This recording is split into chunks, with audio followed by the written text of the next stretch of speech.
The PlayStation Portal is here, reviews are coming in, and I have my own first impressions posted. We even have what seems to be confirmation in an interview that cloud functionality will come to the device at some point.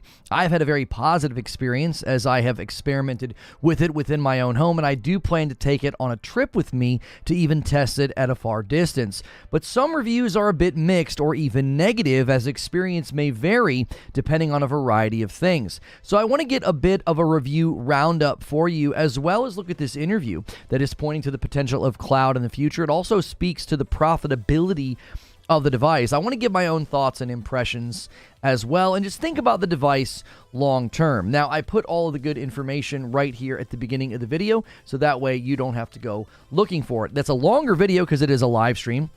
If you like this kind of content, be sure to hit subscribe and the bell button so you don't miss my content.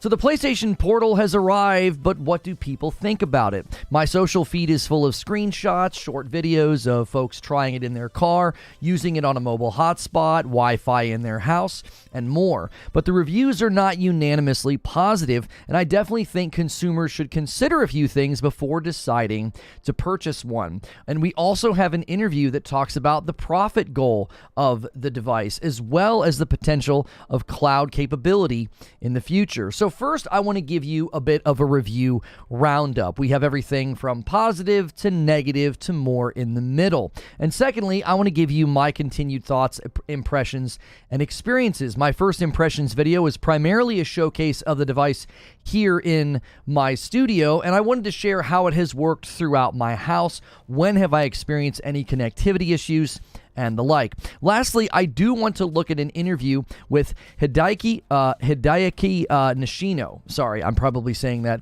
incorrectly. Now, Nishino speaks to whether or not the device was designed to generate profit and confirms what I have been saying for a while about the device and cloud gaming in the future. So first, let's do a bit of a review roundup. For this review roundup, I wanted to start with the most negative review that I found. Now, I need to point out that this is the source of, there's a clip on Twitter of Horizon Forbidden West looking pretty awful. And my first inclination when I saw that clip was to ask about the PS5 itself. How is it hooked up? Is it hardwired?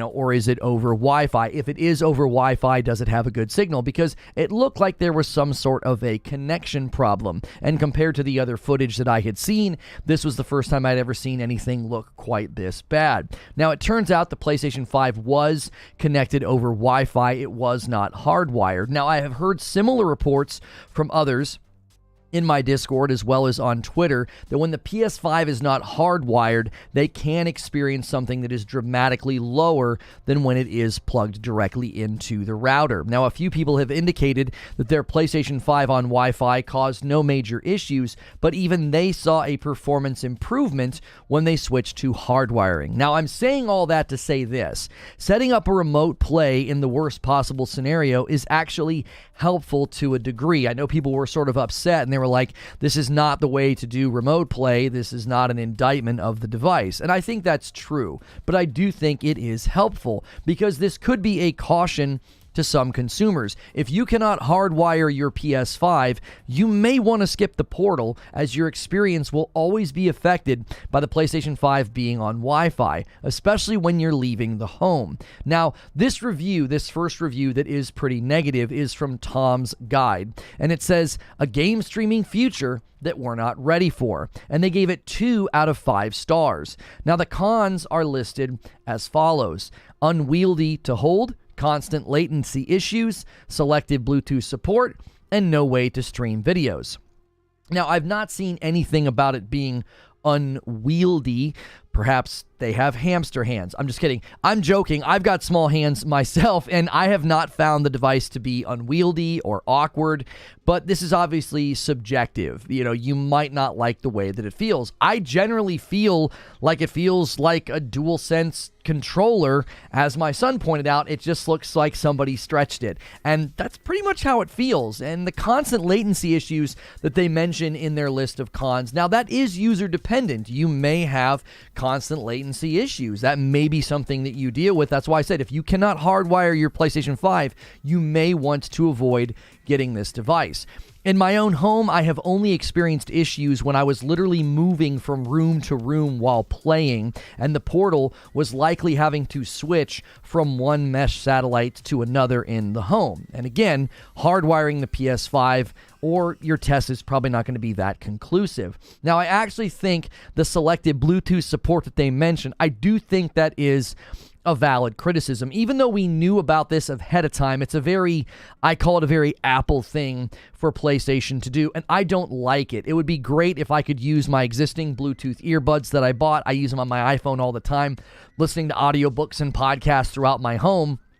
It'd be great to be able to connect those to my device. And so the fact that they're trying to push you towards their own Bluetooth, I feel, again, that's very Apple. And I'm not going to say that that's a good thing. That is, I think, a negative aspect of the portal.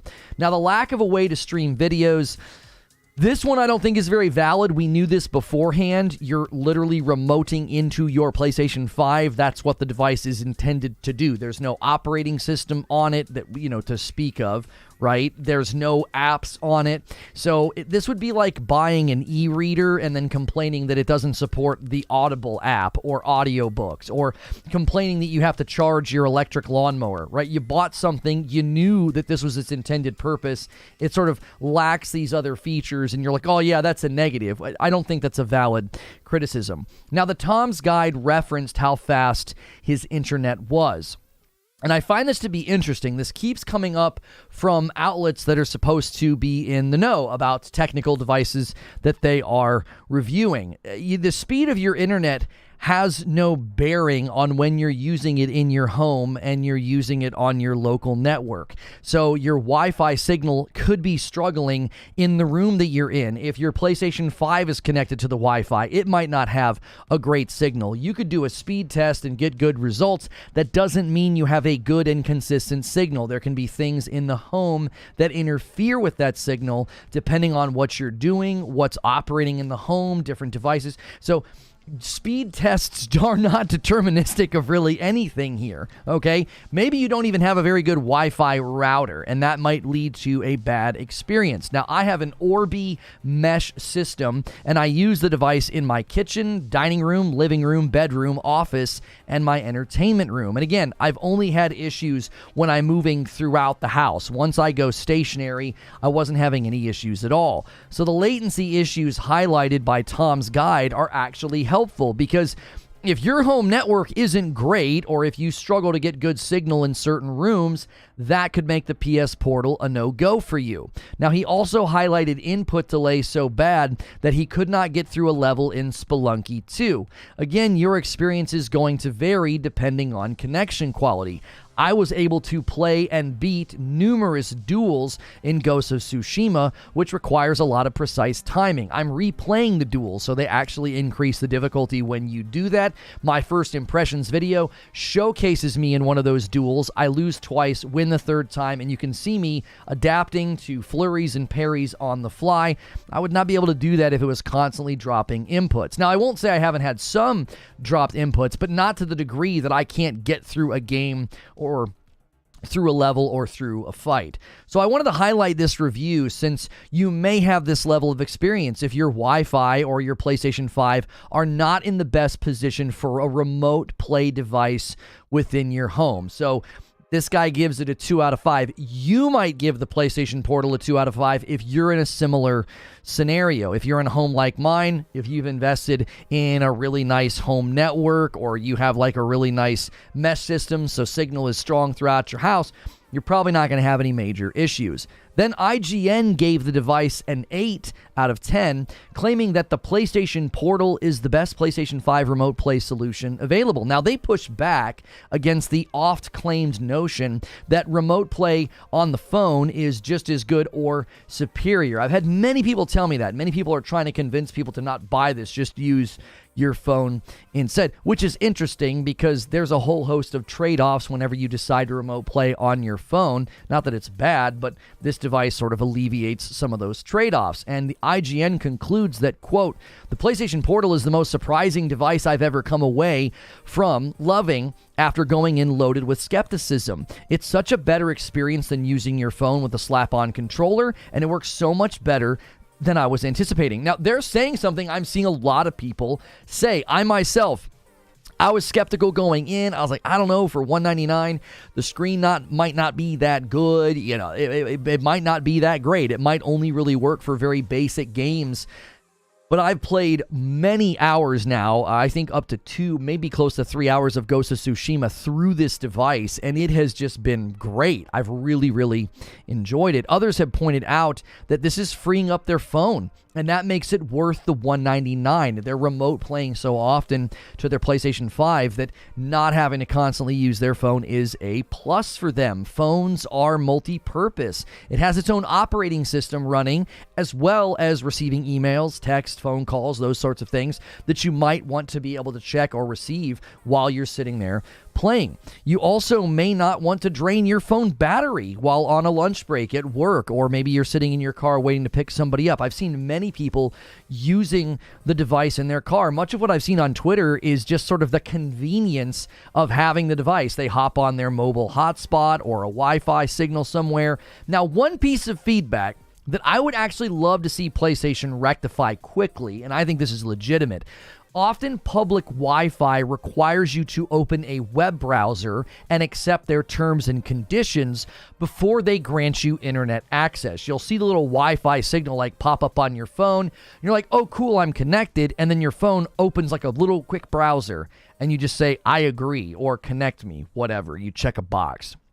And then you're on the internet. It'd be really nice to have a very quick browser window pop up. It's a very basic shell sort of firmware operating system running on the device. It's not that exclusive. Like, you can't really open up and go into anything other than some settings. So a little window that would pop up and say, hey, you have to agree to these terms and conditions. It's a touch screen. This would be very easy to implement. Just like on your phone, you would just tap agree. The window would go away. I would love to see them do this. Airports and other locations often have very good and very fast Wi-Fi. Anytime I've traveled with my wife and I've used the Wi-Fi in the Tampa airport, it's really fast. I'm always impressed by that. Well, it ain't going to work because I always have to go through that process of agreeing to their terms and conditions. A web browser requirement is going to be a big disappointment for folks who pull this device out in an airport and discover that they can't connect. Another pretty negative review came from Engadget. They titled their review, PlayStation Portal Review, a baffling handheld for no one but Sony diehards. Yes, it's a lie. You can almost sense maybe there's some bias in the article here. They think this device is only for PlayStation diehards, and they claim that it's a lie. Their review opens up by taking issue with the fact that this is not a native device. It's only remote play. Again, you bought a device that serves a specific purpose, and then you criticize it for it only serving that specific purpose. I don't really understand this, right? It's kind of baffling. They also claim that, quote, consequently, it's also a device that lives and dies based on the quality of your internet connection. It's remarkable how two different outlets that criticize this device, they're supposed to sort of be in the know about tech breakdowns and coverage. They seemingly don't understand how this device works. Yes, if your internet is slow or bad, it will affect how well the portal works when you're outside of your home, but all of the PlayStation marketing has focused on using this remote play on your home Wi-Fi, and that has nothing to do with your internet speed. Shocking that tech outlets don't seem to know this, but they seem to think that your internet speed is conclusive about something. Now, they do talk about how you can take it outside of your home, and they conclude that that's only possible, quote, if that connection and your home internet can keep up, and if your PS5 doesn't crash or get wonky. Now, I have had crashes on my PlayStation 5 happen from time to time, but it's the game that crashes, not my entire PlayStation 5. It's not really prone to just completely crashing or getting wonky. I'm not sure what they're talking about. Their list of cons is, I just listen to what they have to say. They say that it is expensive. Connectivity can be fickle. It's useless offline. And no cloud streaming. So first, let's just talk about the fact that they're claiming it's expensive. $199 for a controller with a screen on it and remote play capability is expensive. I guess this is subjective to the consumer, but I was recently at the Apple store and I looked at Apple Watches. I don't think expensive is the word I would use to describe a $199 device.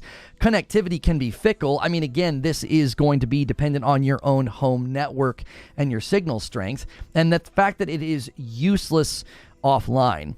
It's a $200 remote play device. Of course, it's useless offline. That's not a con. That is literally inherent to the device's capability.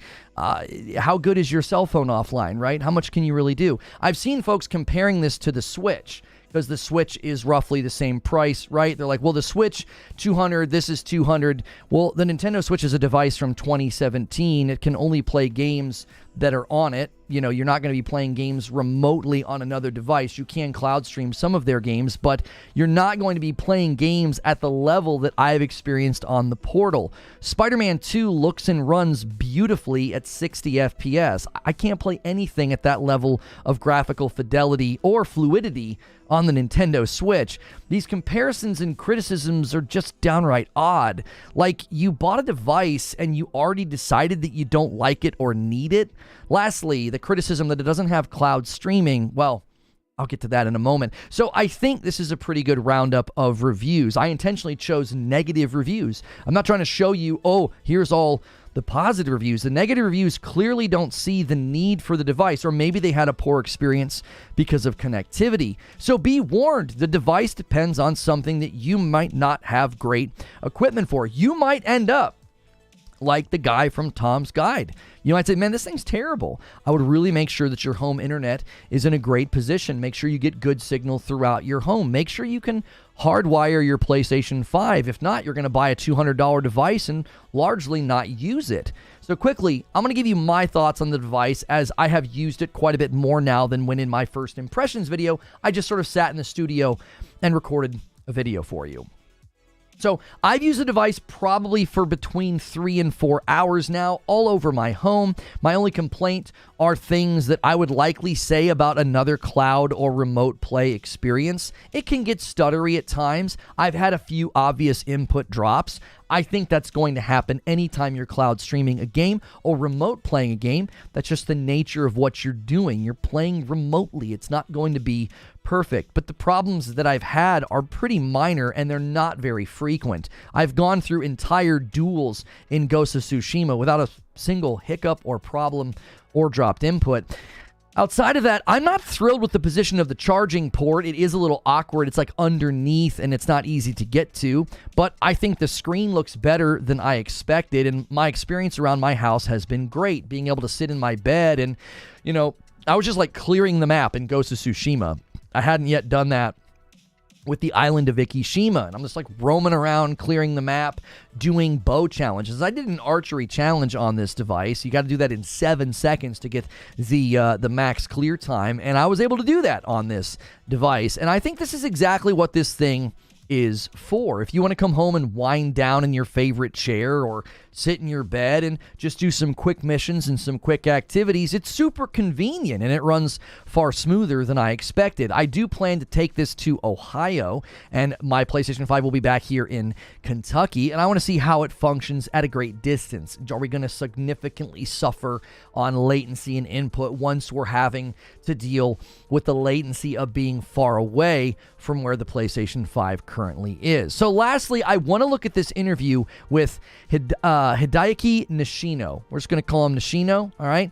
He is the VP of Network, Platform, and Service Development at Sony Interactive Entertainment, all right? So, cloud gaming. Sitting down with AV.Watch, this is a Japanese publication, he spoke about the Portal, and I think there's two worthy things of note from this interview. First, very quickly, about the profitability of the device. He said the following, quote, "Rather than profitability, we want to increase the amount of time we can play the PS5. If you can play anywhere, I think some people will definitely spend more time playing games." So the goal of this device is to drive engagement, which makes sense if you think about it. If you can play more often and you can play more frequently, essentially on your PlayStation 5, even remotely, you're going to be more likely to build out your digital library. You're going to be more likely to buy third-party games. This, again, to me, is the Apple approach. Even the packaging, when I opened it, it felt very Apple in its presentation. Now, once you have this many devices, you become very tethered to the brands, not just out of like blind brand loyalty, but out of value entanglement. You've got a VR headset, you have a remote play device, you have a whole host of games. That's hard to walk away from and switch to a completely different ecosystem. Now, the second and the more important thing that he said, I previously speculated that they would add cloud eventually, okay? And my logic was fairly simple. The Portal already is basically doing cloud gaming. It's remoting into a PlayStation 5 and playing games on that device remotely. That, in essence, is what cloud gaming is. So instead of logging into my PlayStation 5, they could allow me to log into a virtual PS5 or a server stack that's basically a PlayStation 5, right? And Nishino agrees with me. He said the following: in terms of Portal, remote play and the cloud are only different in terms of where the server is, and there are no technical problems. We will start with remote play and proceed with verification. Now, he said this in response to cloud is not currently available on the PS Portal. So he's saying there's no difference. And that's what I said. Now, I was met with a lot of disagreement and a lot of criticism. Like, no, it's very different. It's not the same at all. There's no way this device is going to be cloud capable. And I was like, I don't understand. That doesn't make any sense to me. If I'm able to remote into one PS5, why could I not remote into another? In fact, I have two PlayStation 5s. I can remote into either one I want.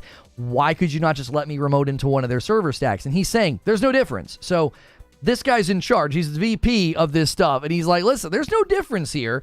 We're just going to start with remote play. Now, he also said this in his answer. This is kind of why. He said, we would like to proceed while carefully considering whether this is a good idea and whether we can truly provide gameplay without any problems. Now, I previously said they were going to launch the PS Portal. They were going to make sure remote play was working well, maybe update the firmware, make adjustments, add features like the need for a browser window to pop out and accept TOS on a Wi-Fi in public, but then they would roll out cloud later. That sounds exactly what they plan to do. There's another reason why I think they're very keen to wait. They don't want to muddy the marketing right now. Their focus is to get 25 million PS5 sold in 2023 alone, and they look on target to hit that. It could be potentially confusing and disruptive to that marketing to be selling a device for $199 that doesn't require a PS5. I don't think the Portal would hurt the demand of the PS5, but I think it would disrupt the clear marketing focus right now. Get a PS5. These are accessories for the PS5. They don't want to have any wires crossed there in that messaging. My prediction on cloud gaming coming to the PlayStation Portal is probably going to be in the middle or the second half of 2024. Once they feel comfortable announcing the PS5 Pro, which I believe will be in the summer of 2024, they will then feel that they can push cloud to the PlayStation Portal. So imagine buying a device for $199 and all you need is PS Plus Premium to cloud stream, and you can do any of the games that are there, and then you can buy games and stream those as well. And the device you bought is $200. This could really be a big win for PlayStation if they can play their cards right. I've always said cloud's always going to be dependent upon the infrastructure, and that's going to be the biggest barrier for cloud being a good experience for the average user. If the internet in their neighborhood or the internet in their city is bad, cloud's not going to work all that well for them. So, is the PS Portal worth getting? Well, I think so, but depending on your home network and your personal situation, you may want to wait. And since they're sold out everywhere, you're going to have to wait either way. So let me give you my thoughts and my conclusions on this. The first thing I want to say is that I think I'm finding the thing that is most surprising about the PS Portal is how much people are using it. I figured it would be sort of an in-home device primarily, but the number of folks using this on their own cell phone hotspot is, in their car or on the go. I was not expecting to see that. The fact that people are having a good experiencing doing that. It's like, okay, wow, I'm surprised people are actually enjoying that. I primarily thought I'll use this around my house, right? I'll get some stuff done, like, oh, I forgot to install a game. I can get it out. I'm sitting in bed. I don't have to come all the way downstairs, turn a bunch of lights on, come into the studio, turn the PlayStation on. I can literally push a button on the remote device and be like, oh, I need to install some games for tomorrow or make sure this game is updated. Now, the second thing, I probably should have expected to see this, but I still find this to be very strange. Some people are just dead set on convincing everyone how unnecessary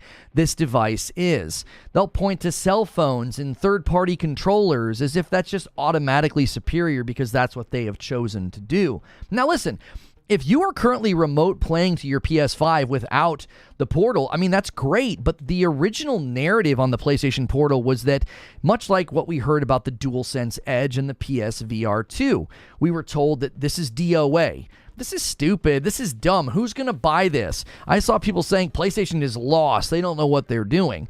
And here we sit, a device that has sold out basically everywhere, and it's getting mostly positive feedback. In the reviews that I've seen, like, the negative reviews do seem to stem from two things. Number one, it's stemming from people who don't even want it or need it, or people who have bad home networks, people who don't even understand how the device works, thinking their fast internet speed is the reason that they should be able to have a good experience. Well, maybe your home network is bad, or maybe having your PlayStation 5 not hardwired in is something that a tech expert shouldn't need to be told. My conclusion is this: like any tech accessory, this device is going to rise and fall on the person who buys it. If you don't have a great Wi-Fi in your house, or maybe you don't really need to play remotely, well, then the device is going to seem pretty worthless to you. But to those of us with good Wi-Fi and a regular need or a want to play away from the TV or the office chair, this device is great. And if they can successfully add cloud gaming to it in the future, the PS Portal stands to be an even more impressive device long term. At a $199 price point, I don't expect it to be the final form either. Remember, it was originally internally referred to as the Q Lite. There might be an OLED coming. There might be a Pro version coming. Something with more functionality, better screen. Who knows? A lot more could be packed into another version of this in the future. So for now, I will say, proceed with caution depending on your situation. But if you get one, I hope you enjoy it as much as I have. And that's the show open. Thank you guys so much for being here. Appreciate it very, very much. Let's get the chat popped out. Make sure you guys are going through the morning ritual. Good morning, good afternoon, and good evening. As a reminder, I will be out of town next week. For the Thanksgiving holiday. Streams will resume on the 27th of November. So thank you guys so much for being here. Let me also check and see if there's any fan funding that I need to thank. Algarian became a member, renewing their membership. Thank you so much. And Zippy Narwhal with a $5 super chat tip says, no web browser to connect to public Wi-Fi is a no for me. The whole point is to not kill my cell battery with remote play yet. Hotspot is my only option. Either hotspot or a Wi-Fi that does not require logging in. I've used a few Wi-Fi spots recently that didn't require that. Where was I recently? I forget where I was recently, and I hopped on to like a guest Wi-Fi. I mean, it didn't even ask me anything. I was just all of a sudden on the internet. So I agree with you, though, but you have to remember something. They primarily marketed this as a home solution. All the marketing talked about your home network, your home network, your home network.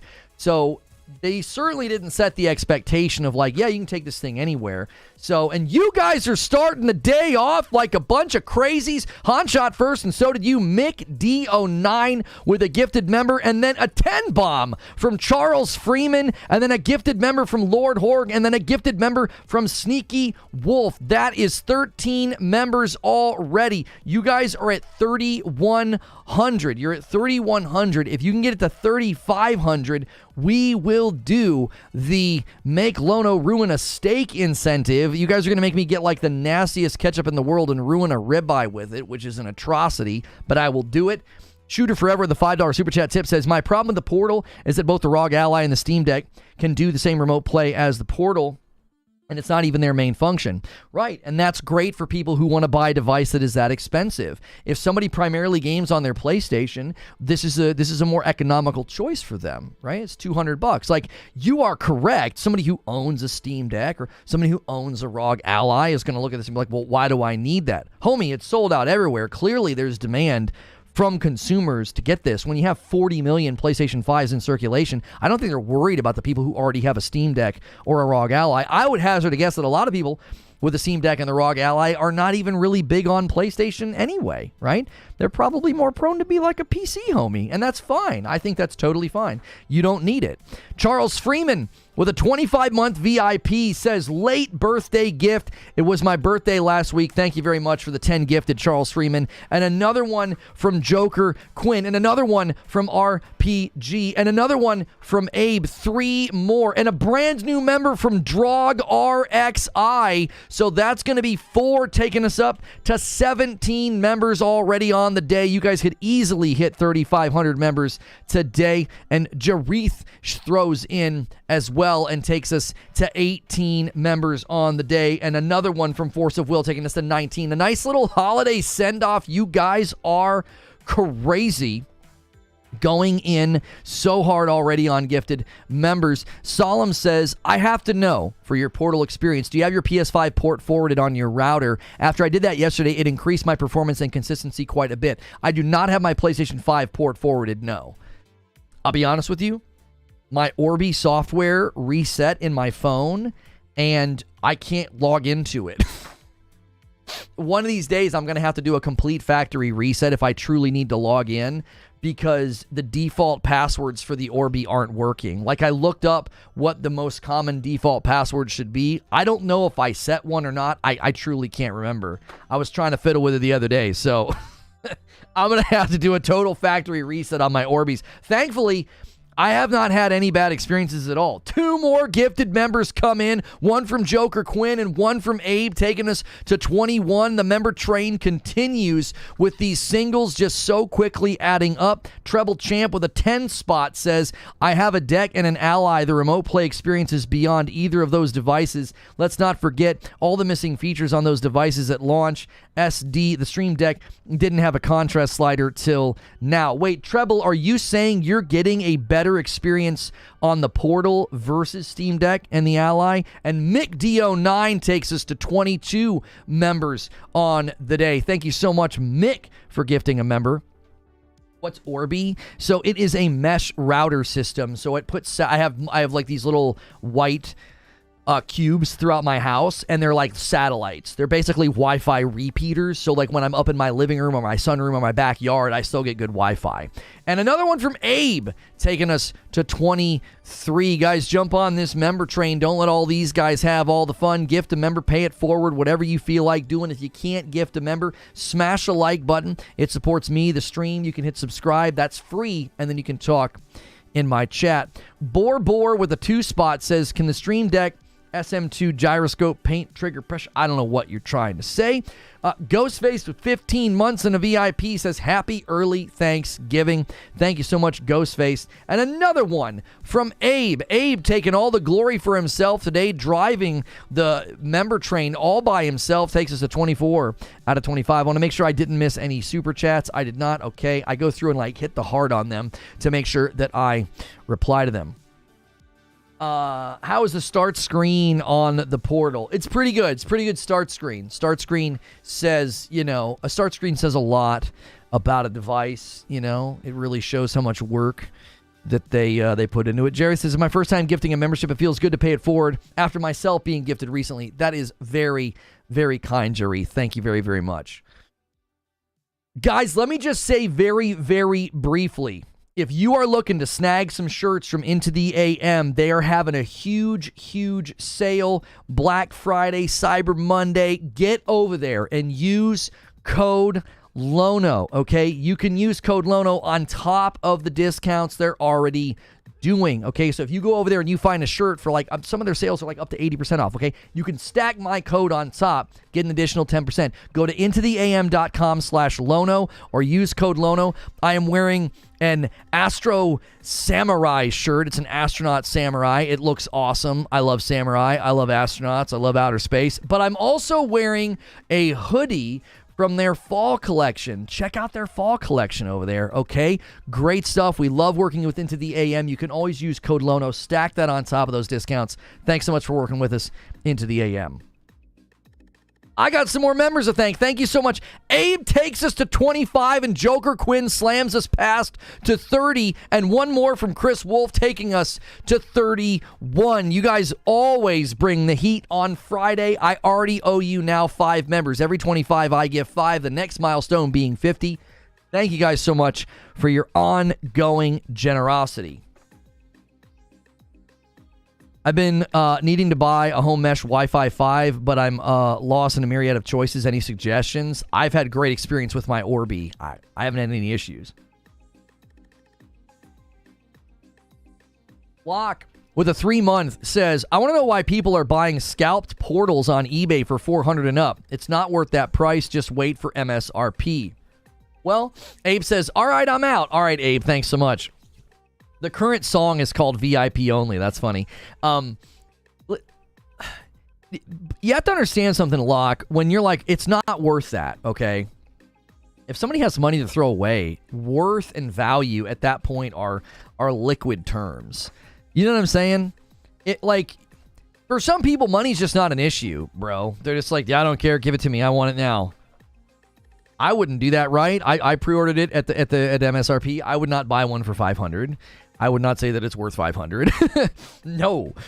Derek says, hey, Lono, say you are playing on your PS5 on the television. Madam's upstairs turns on the portal to play some Hogwarts. What happens? She would take over. As far as I know, she would take over. Now, we have 2 PS5s, so she could remote into her PS5. But if she remoted into the PS5 that I'm on, she would take over and I would lose control. Sneaky Wolf says, I tried telling my Xbox boys that cloud was coming. Thank you so much. I mean, we got a lot of grief for that when I was like, dude, they'll add cloud later. Why would they not add cloud to this device? You know what I'm saying? It doesn't make any sense to me. I remember telling people, I'm like, it's exactly the same as cloud. I'm remoting in and playing on a PlayStation 5. Why could I not just remote into a different PlayStation 5? And people are like, no, it's different, bro. It's different. I was like, the VP of that department was like, there's no difference. Like, I was like, I read it and I was like, that's what I said. I was like, I said that weeks ago. And I was told, no way. It's totally different. Not according to the man in charge. So I would say cloud is coming, right? Cloud's coming, man. I don't see why they wouldn't do it. Again, I think timeline for cloud would be middle or late next year. That's what I think. How dare you stream today, Lono? You interrupted the watching of Big Bang Theory. Thank you so much, Lone Wolf. Even though you were playing first, you aren't first interrupted and asked if you want to allow the portal to take over. I've not tried that, Derek. I don't know. Obviously, the concern would be, I think what you're saying is, let's say I'm at home playing, and I have one PlayStation 5, and me and my roommate are sharing the PlayStation 5, okay? And I'm at home playing, and he's at work, and he gets on his lunch break, and he's like, dude, I'm going to grind some Diablo 4. And he turns the portal on, and he takes over, right? That would obviously be like, I'd send him a text and be like, hey, bro, what are you doing? I was playing. Can you disconnect? The person at home has a distinct advantage because they could unplug the PlayStation 5 and then get back on and play as long as they stay offline. As soon as it's back online again, that guy could take control of your portal again. I'm sorry, with the portal, he could take control of the PS5 again. As soon as it's online, he can take control because it's like the connection is basically saved. So as soon as that PlayStation 5 is back online again and connected to the internet, he could take control. So I'm sure it could cause arguments in those types of scenarios, but that is not obviously the ideal, customer. Like, hey, if you're sharing a PS5, you're going to get in a fist fight with whoever has the portal. Yo, good morning, Feed. I see you in the chat. Does the Steam Deck gyroscope or triggers work properly when you remote in? Because if not, the case, then websites are lying to everybody. I'm not sure what they're lying about. What are you referring to, Borbor? Corey says, if you're already in a couch co-op session and the Portal signs in profile is not the PS5 sign-on profile, it would allow you to couch co-op with the Portal. Huh? Have you tested that, Corey? I thought it took complete control of the PlayStation 5. I've not tried the co-pilot feature, but I thought it took total control. Could you not just disable Portal control in settings? Oh, yeah, you could. You could reboot the PlayStation 5 and go into the settings and be like, don't allow remote. Yeah. You could even sit down to play and say, if I'm going to be playing, I'm going to go into the settings and disable that so there's no risk of them taking over and interrupting my play session. It surely asks the person actively using the PS5 first if the other person is allowed to take over. I've not experimented with that. I don't know. That's a good question. I could test it right here later in VIP or something. Would you finish a whole game on the Portal, asks King of Games. I think it depends on the game, right? Like, I'm clearing the map in Tsushima, and I've done some duels, and I've not had any issue. I haven't. So, I don't know, bro. If I'm digging a game, I think what I would do is this is going to be additive. For my main lengthy play sessions, I'd be sitting in front of my nice, big, beautiful television and working through the game. But then when it's time to, like, okay, I'm going to, clear the map or do some side quests, I could see being like, doing that on the Portal in my bedroom or, at the DMV or whatever. You can use co-op mode with the PlayStation Portal remote player. So there's a video of somebody doing it. Sorry it took so long to find the clip. So there's two people playing. See, I asked that question a couple of days ago, and people were like, no, you wouldn't be able to do that. It appears that you are able to do that. Apparently, if your connection is 150 Mbps or higher, the lag is minimal. I'm playing Final Fantasy 16 on my Portal right now. People keep talking about Bluetooth in PlayStation history. That has never been a product that has a Bluetooth built in the way to do it with a dongle. That's why it doesn't come with Bluetooth. It does come with Bluetooth, but you have to use theirs. What are the reviewers on the quality of the screen from the POV of a screen snob? I haven't really seen any big issues with the screen. The main issues we're seeing is if it has latency problems or the fact that you can't use your own Bluetooth on it. I think that's a valid criticism. I have Bluetooth headphones. Why can't I connect these? I mean, I can, but I can't connect them to via Bluetooth. I mean, that's a minor inconvenience, but still, what if these didn't have the option to plug in? I'm playing some good old RPGs on the Portal, Star Ocean 2 and Sea of Stars, says The Realness. PS Link is not Bluetooth? Wait, so how does it operate then? Is it like a proprietary connection? It doesn't use Bluetooth technology? I tested it, says Corey. If you have more than one account profile, you can set up a couch co-op session, and as long as the Portal sign-in is different than the profile that is being used. Oh, yeah, so my wife has her own profile. So what you're saying is she could log in with her profile, she could be playing a game, and I could come in alongside her as like a secondary profile and join her. That's actually kind of dope. I wonder what the latency is like, though, like her experience versus mine. It's proprietary. That still doesn't really defend it. I mean, I get what you're saying, but I'm not an expert in the realm of Bluetooth. I just know that it's nice. I buy a pair of Bluetooth headphones, I pair them, they sync up. I don't know what any of the newest versions or technology or, no, you got to get the Bluetooth this. I don't know any of that. All I know is, why couldn't you just put normal Bluetooth in the Portal? You know what I mean? Like, okay, it's not Bluetooth. It's their own proprietary connection. Okay, still feels an awful lot like what Apple does. Like, no, you can't use your own stuff. You got to use our stuff. Yeah. I've heard audio latency with Bluetooth is bad. What, do people like plug in a dongle into the jack? Is that what people are doing? PS Link is proprietary. Right. It would be nice, but Link is superior, says Eugene. Bluetooth latency is at least 35 milliseconds. Oh. I actually have noticed that with my little whatever this I caught it. We got it on camera too. That's great. My little what is this? Tozos. These little Tozos that I use. See if I can get autofocus. There we go. These little Tozos that I use, I've noticed that I'll look at the YouTube video and the audio is behind. It's not synced up with the person's mouth. And I always wondered, I was like, it wasn't a big deal. But I thought about that. I was like, what if I was watching a movie or something? Now, I've never had that experience with my Bose. When I'm on like a flight and I'm watching like a video on my iPad or something, I've never had that experience of like visible latency, noticeable like latency between the video and the audio. I've never noticed that.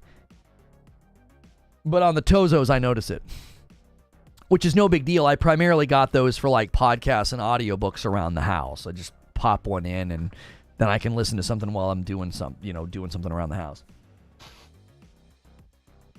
Sony will be getting $400 from me eventually for the earbuds and the Portal.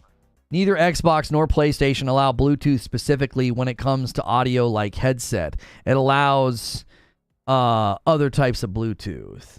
Or you have to do something like what Astro did, right? It's like a USB like little dongle, and you plug that into the Xbox, and then your headset connects to that dongle, not the actual Xbox. I have a pair of those too. They're great. Yeah, I love both of the headphones I have. I also have Sennheisers in the closet that I don't use anymore because I prefer the Bose, but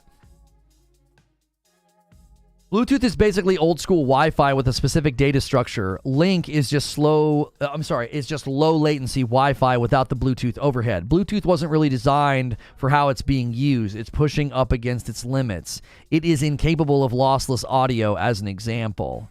Okay. Well, maybe the Bluetooth thing isn't a valid criticism then. Maybe it's completely legitimate for them to be like, no, you can't use Bluetooth on this. Your experience would be terrible. You'd be playing a game and all the audio would be off. And you'd be like, what's the matter with this device, man? And it'd be like, no, it's the delay of the Bluetooth. And there'd be no way for them to tell you that. I have SteelSeries. Oh, nice. I mean, how many Bluetooth stuff can you use on your PS5? I mean, I just use the TV speakers when I play on my PS5.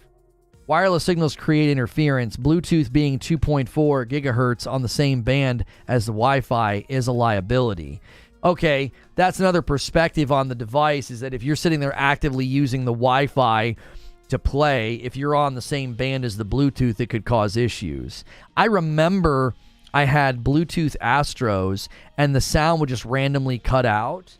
And I had to go in and change the channel of my Wi-Fi, and it stopped happening. Somebody told me, they're like, no, I think this was it. This is my memory. This is a long time ago. But my memory of this was go into the settings of your Wi-Fi and switch it to a higher number channel. I feel like I switched it to like 11 or something. This is a super long time ago. This is back when I like streamed in the duplex in the basement dungeon, and I was playing PUBG, and randomly the headphones would just go out. I'm like, I can't hear anything. And they would always go out at like the worst possible time. I use the SteelSeries Arctic Nova 7 Pro Plus. It does PC, Xbox, PS, Bluetooth, hardwire. Also, the mic quality is amazing. I think Bluetooth audio should be allowed, but it could pop up and tell you that you'd get a better experience with non-Bluetooth audio. Especially supporting random, chatty, poorly implemented products. Yeah, like I'm being told by somebody in the know that if they would have allowed you to use, Bluetooth headphones on this, it could have caused issues because you could be using some cheapo pair of Bluetooths that you bought, on Amazon, and, the name is spelled upside down and they're not Bose, right? And you're like, oh, I thought these were Bose. And then they could cause all kind of problems and interference. I mean, this is not my area of expertise. That's why I thought it was legitimate criticism. I was like, Why wouldn't you just let people use their Bluetooth? Like, everybody has Bluetooth headphones. Not everybody, but you know what I mean, a lot of people.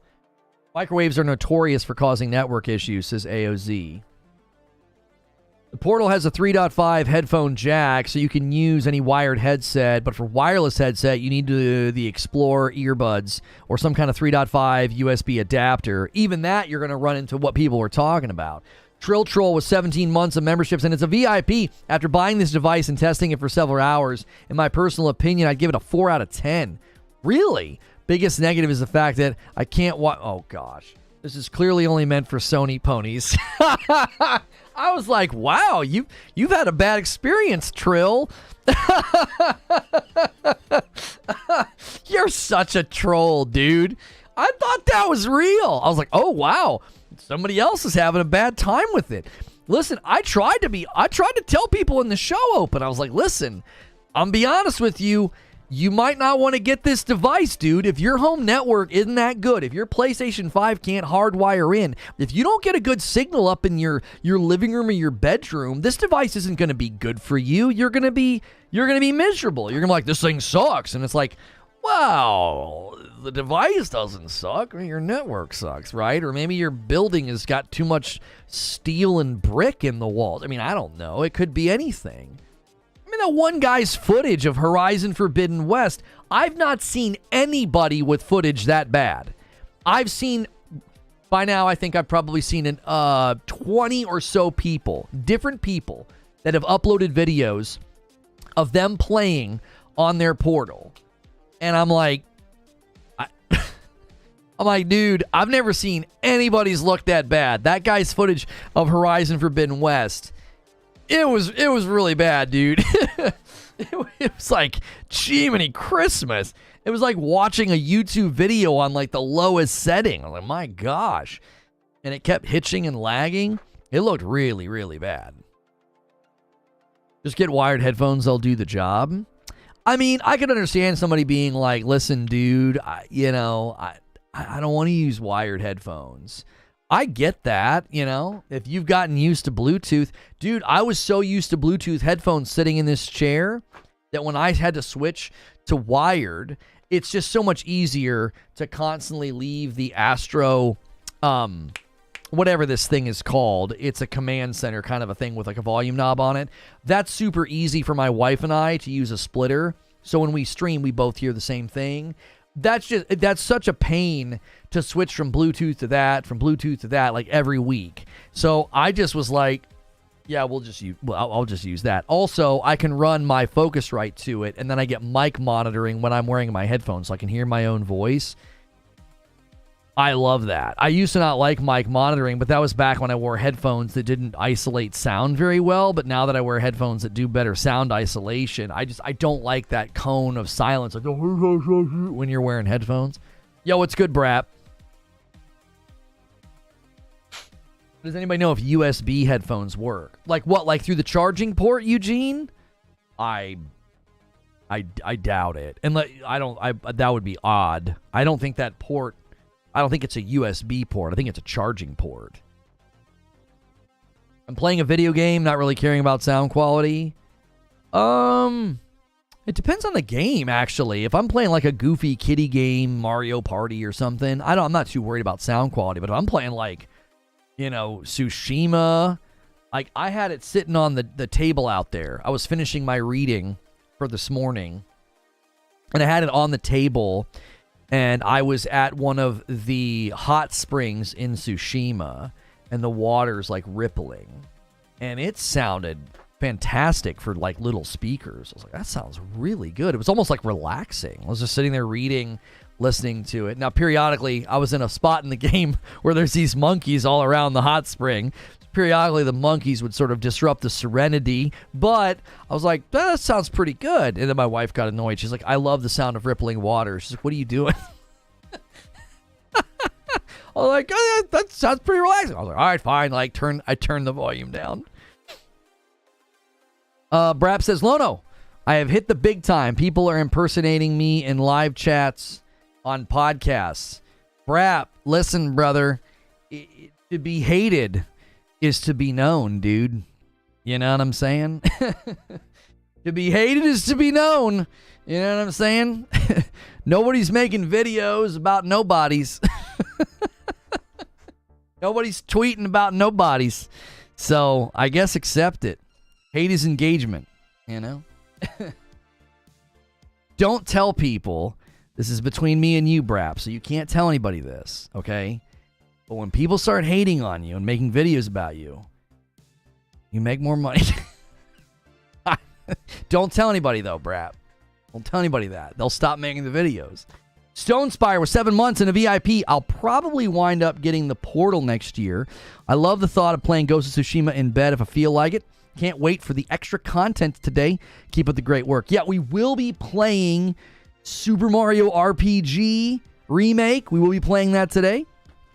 So I'm excited to dive into that. I got it installed and ready to go. I haven't played that game since I was a kid. And I hope it's as good as everybody says it is. It's getting pretty good scores. When they hate you, you're doing it right. That's right. That's right. Sony putting out cheap junk. What are you talking about? What cheap junk have they put out? What you mean?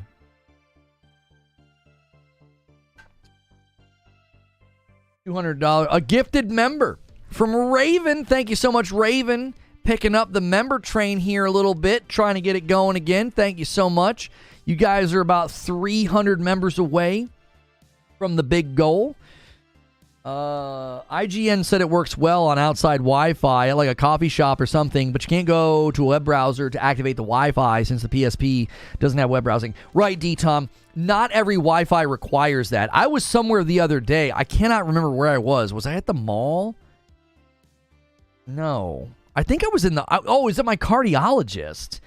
And their Wi-Fi didn't make me go to a web browser. So not all Wi-Fi requires that. I fully agree that's a great update. They need to add that as an update. Just a little browser window that pops out and lets you push accept terms and conditions. Stone Spire with a gifted member. Thank you so much. Taking us to 33 members on the day. He tag teams it with Raven. Keep it going. The Portal isn't junk at all. Calling that down. Don't make me defend Sony. Yeah, Solemn is very much in here in the Xbox camp. Typically. And even he is like, this is a great little device, dude. I mean, it's cheaper than the DualSense Edge controller. And I don't know, dude. For $199, like, cardiologist, my goodness, we're getting old. I have high blood pressure. It's mostly stress induced. I have an app that like tracks my blood pressure, and for the last year, it's been like right down here in the green. And if you go back far enough, it's like, it's like, things are pretty good right now. You go back far enough, and it's like stress, anxiety, fear, foreboding. Like, can I do this? Should I quit? And now it's like, oh, we're good. He told me he's had people come off their medicine after they retire, and I'm like, so you're telling me I need to retire, right? Is that what you're telling me? The Lono is out of luck then? What kind of joke are we making? There seems to be some workarounds for that if you're tech savvy. Workarounds for what? The browser thing? Yo, good morning, Melrose Mike. How are you? Corey says, do it, dude. I love when the gamer in you won't allow people to talk bad about good tech or games. PS5 Slim in the Portal, a.k.a. remote play screen equals junk. I mean, look, dude, I don't know why you're taking a shot at the PS5 Slim. They're not calling it a Slim. I think they're calling it the Slim model. In any case, I don't know what's your issue with the PS5 Slim. What's the problem with it? I mean, it did come bundled with MW3, and we all know that game's pretty much junk, so... But I don't know why you're saying the PS5 Slim is junk. Eurogamer gave MW3 like 2 out of 5 stars. I was like, good golly. Ugh. That's pretty bad. I tried to warn people. I was like, this game is going to be awful. I don't know why everybody's excited. It looks like I wouldn't even know if it'd be considered a good DLC at this point. Yeah, if you don't like it, I just wouldn't buy it, you know? I even said this morning, there's going to be a lot of consumers that just conclude that the Portal is just not a device for them. It would be worthless to them. Some of the people that reviewed it are those people. They're like, I don't need this, you know? I have a cell phone and this controller, and I already do remote play. I mean, okay, well, you don't need it. You know, there are people that reviewed it that clearly have home Wi-Fi that was, put together by somebody wearing a blindfold. I don't know. Their home internet sounds terrible. I'm walking around my house with no problem. A guy that works for a tech outlet and writes reviews for a tech outlet looks like his home Wi-Fi was built with duct tape. I was like, I don't know what you're running, bro, but that connection looks bad. Also, you shouldn't need to be told to hardwire your PS5 if you're going to test remote play. Like, I feel like you should be in the know. I also find it interesting that the two tech outlets that gave it a bad review, they don't even know how it works. My internet's fast, so I don't know what the problem is. You're not using the internet to remote in to your PlayStation 5 in your home. You're using your router. Oh my gosh, you shouldn't need to be told this. Jiminy Christmas. You write for a tech outlet. Like, what are you doing? I'm not a tech expert. I would never try and write some tech breakdown of something, but it's like, dude, you this is literally your job. This is what you do. And you're like, well, my internet's really fast. That has nothing to do with it. Now, if you leave the home, your internet is certainly going to be a factor because you're connecting to the PlayStation 5 through the internet. But when you're at home, you're not doing that. Just buy the original PS5. It's built with better quality. It's loud and gets hot. I tested it. Oh. Well, is anybody else reporting that the new PS5 Slim is loud and gets hot? So, I don't understand. You bought a second PlayStation 5? Did you need a second one? I don't understand what you're saying. So you bought the brand new Slim version, and you're saying that it runs hot and is loud. Is anybody else seeing reports of that? I've not seen any reports. I'm not saying that's not happening. That could be happening. It is a smaller form factor. It might be louder. For $200, I don't think it's a bad price for those who want to remote play for PS5 in their home. TJ Rage says, sounds like my ex. I have a launch model and a Slim. It's not loud or hot. Okay. Thrifty says, not a 1. It's quieter and cooler than the OG, according to reviewers. Let me get this straight. Reviewers are using crappy network equipment and rating a device that depends on it. So if someone connects a PS5 to a crappy TV, do we rate down the PlayStation on visual? That's what I'm saying. That's what I'm saying. That's what I'm saying, AOZ. Of all the people that should have like a really, really good home network setup and should have their PlayStation 5 hardwired in to do a remote play test, you think it would be somebody who writes for a tech outlet. Like, I'm like, what in the world? I should be the last person correcting you on a tech issue. Like, I'm the last guy that should be doing that. I'm like, bro, that's not how that works. Like, I'm literally the tech dum-dum. I'm that guy that's like, I turn it on. What kind of computer do you have? I'm like, it's in a black box. It's got stuff inside of it. I think I have a 2080. What else do you have? I don't know. I'll need to look. Like, I should be the last person on the planet to be like, hey, tech guy that's writing this tech, breakdown of a tech device. You don't understand how it even works, bro. Jiminy Christmas. It was like that time I came home. We had a nice brand new plasma television. This is like, 13 years ago. My wife and I have been married for 16 years. 13 years ago, I come home and my wife is watching standard television on our new widescreen television. And I'm like, babe, you're on channel 32. All you got to do is add 1,000 to that. Go to the 1032. It's the same channel, but it's widescreen, Now that makes sense, right? She's just like, it's TV. I don't care. She had no knowledge of how that worked at all, right? This is 13 years ago. She's a lot more savvy now than she was back then. But it's like, the tech guys should be the last guys to be told your internet speed has no bearing on this when you're using it in your home. What are you doing, bro? I ran a speed test. Oh, why? Why? That's my question. Oh, I ran a speed test, and my speeds are fast. Why'd you run a speed test? You're not using the internet, bro.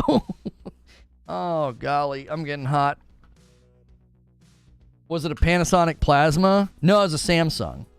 It was a Samsung Plasma. It was 720p. I replaced it 2 years ago because the stream kindly gifted me one for Father's Day. I refused to replace it because I'm like my dad. If an electronic device works, I won't replace it. Like, this is an iPhone 11 Pro, and it's a hand-me-down. My wife gave me this one. It started acting up the other day, and I was like, oh, I don't want to have to buy another one. I was like, babe, maybe you could go buy another one and just give me your old one. Like, I always let her take the upgrades because I just don't care. And she wants like the newest camera. It's better for her to have the better camera anyway. She's with the kids way more than me, so she's able to take pictures like when they're out doing their stuff for school and stuff. And I upgraded to the latest software, and it fixed all the issues. It was acting really weird, like really slow, really sluggish, and I was like, oh no, my phone's going bad. So. Plasma TVs had the best picture before OLED. I always thought they had sharper colors. I remember being in the store with my friend, and we thought the same thing. I was looking at an LCD. He's like, dude, look at this Plasma. He's like, it's like $250 cheaper. He's like, am I dumb or does it look better? And I was like, you're not dumb. It does look better. We saved a bunch of money, and that was a long time ago. Said this before, and I'll say it again. Your lifestyle disgusts me, and you should be ashamed. Zubair hates the fact that I just don't do it. I'm like, I don't know. Any self-emissive tech is going to look better. It looks like to have either an external battery case or card slots built in. I'm not sure. Are you talking about you can get an external battery thing for that? Plasmas were great, but burn-in was the issue on the low-end ones. Yeah. That Plasma is still working, by the way. It's still working to this day, and it is now 15 years old. 15 years. Yeah, we gave it to friends of ours, and they also have my PlayStation 4 Pro, my Spider-Man PlayStation 4 Pro. They're inheriting all my stuff. They're like, our TV went out. I'm like, this TV's sitting in a corner. I was going to put it in the studio. I was like, but I don't need it. You can have it.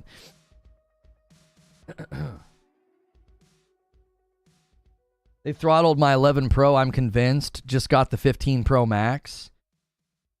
I always feel like they do that, Magic Dolphin, to get you to upgrade. But I'm telling you, I upgraded to the latest software, and all my problems went away. So I was like, I don't need to upgrade my phone now. What brand is that Plasma? It's a Samsung. The new TV that the stream bought for me for Father's Day a couple years ago. They did it because I refused to upgrade. I was like, that's fine. They're like, dude, you're going to be plugging a next-gen console into a 720p Plasma. What the heck is the matter with you? And so they all got together, and they did this unbeknownst to me and surprised me for like Father's Day. But and the new one's a Samsung as well. We also have a Hisense that I got from my wife. So when we play PS5 games together, because we have two PS5s, I got her a Hisense from Costco. I could not believe how cheap it was. I was like, oh my word, like unbelievable. Now the HDMI cable that it came with was terrible. You couldn't use it. Like certain features weren't even available. Like I plugged my PS5 in and everything looked bad. And then I switched cables and I was like, oh, that was the problem. So that was the only real downside of buying like a cheaper, TV like that, is the cable was bad. Parasito says, on the co-op stuff for the PlayStation Portal, if what Corey's saying is true, that means the Portal is account bound instead of hardware bound. It doesn't lock into your PS5. It locks into the PS5 that's on your account. Would be curious to see how it handles multiple devices logged into the same account. But that's definitely the kind of design decision that lends itself to cloud. Right? That's such a good point, Parasito. That's such a good point. As has been tested, I can turn on a PlayStation 5 and have my wife log in. I can turn on the Portal. This is what has been tested. I've not done this yet. Others have tested this. I can turn on my Portal, and then I would connect to that PlayStation through my account, and we could co-op together. That means that thing over there is account-based, which stands to reason that I would log into a cloud PS5 server stack and all my stuff would be there because it's account-based. It's not It's not based on the actual hardware. That's really, really, that's such a good point. I didn't even think about that, Paris. That's really insightful. It's account-based like a controller is when you use it. My Portal disconnects my PS5 controller as soon as you connect it. Interesting. Interesting. So you definitely can't do the co-pilot thing, but you can do co-op. That's really, really cool. TVs were built with better quality years ago. Now TVs are throwaway after 2 years. I have to throw my TV away. I've only had it for 2 years. I'm supposed to throw it away now? You seem like a pretty pessimistic person, pretty negative, you know? How many of you have had to throw away your TV after 2 years? My Samsung 65-inch from 2008 still works. I went through 2 OLEDs already. What are you doing to them? What are you doing to them? Listen, I'm be honest, Darren. I think somebody might have put some bad juju on you, dude. Somebody put a hex on you or something. You know, your PlayStation 5 Slim gets hot and it's loud. Your TVs are breaking all the time, you know. Did somebody bewitch you or something, man? It sounds like you can't. It sounds like you have the Midas touch with technology. Like somebody doesn't like you, bro. I don't know. Maybe let somebody else touch the TV. So if it's account-based, says Creature, is there a future where the PS5 hardware link in the chain gets removed in the coming years? I 100% think that middle or late next year, you will be able to buy a Portal and not need a PS5 to use it. You'll make an account. You'll have to sign up for PS Plus Premium, do cloud, buy games right then and there. Everything will be out there. You won't need a PS5. You'll need an account. That's it.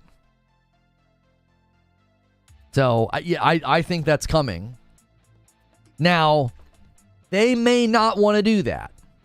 They may push back against that notion and say it still is considered a PS5 accessory, but you can cloud. Like I don't know if that's the right call. I think people would be pretty irritated by that. They're like, wait, let me get this straight. This thing can cloud game, but you're still going to make me buy a PS5?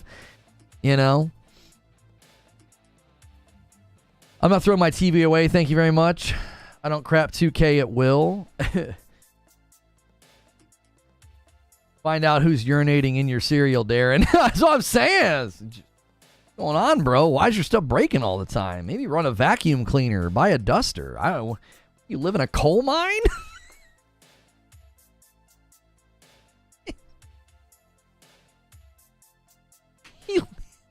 He leaves a he leaves a review. He leaves a review of a vacuum cleaner, and he's like, "This thing sucks, man. It burns out after one use. I need a vacuum cleaner that can suck up coal dust, dude. This thing's terrible. Sparks started flying out of it. 1 out of 5 stars, would not recommend." Dude's living in a coal mine. He's like, dude, none of my hardware, they don't make tech like they used to, you know? I need all my tech to be made out of asbestos, bro. Everything's breaking down. Nothing works. You check his account. Like every review he leaves, he's just like, I don't understand. These headphones stopped working after like a week. Once I dug them out of the soot on the floor, you know, they kind of blend in because they're black. You know, once I did that, I don't know what the problem is. You know, I can't. Supervillain origin story.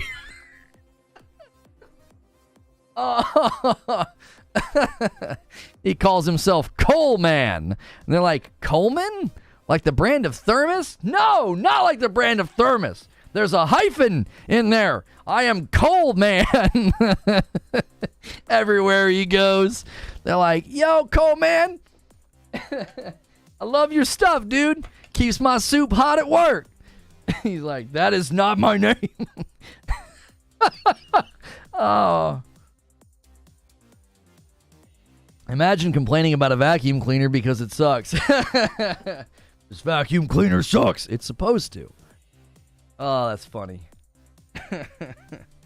Oh. Well, officer, he came in and yelled at the aisle of vacuum cleaners, and he left in a huff after knocking over every thermos. Oh, gosh. Vacuum review. I ran this thing in my front yard. There's still grass out there. Do not recommend.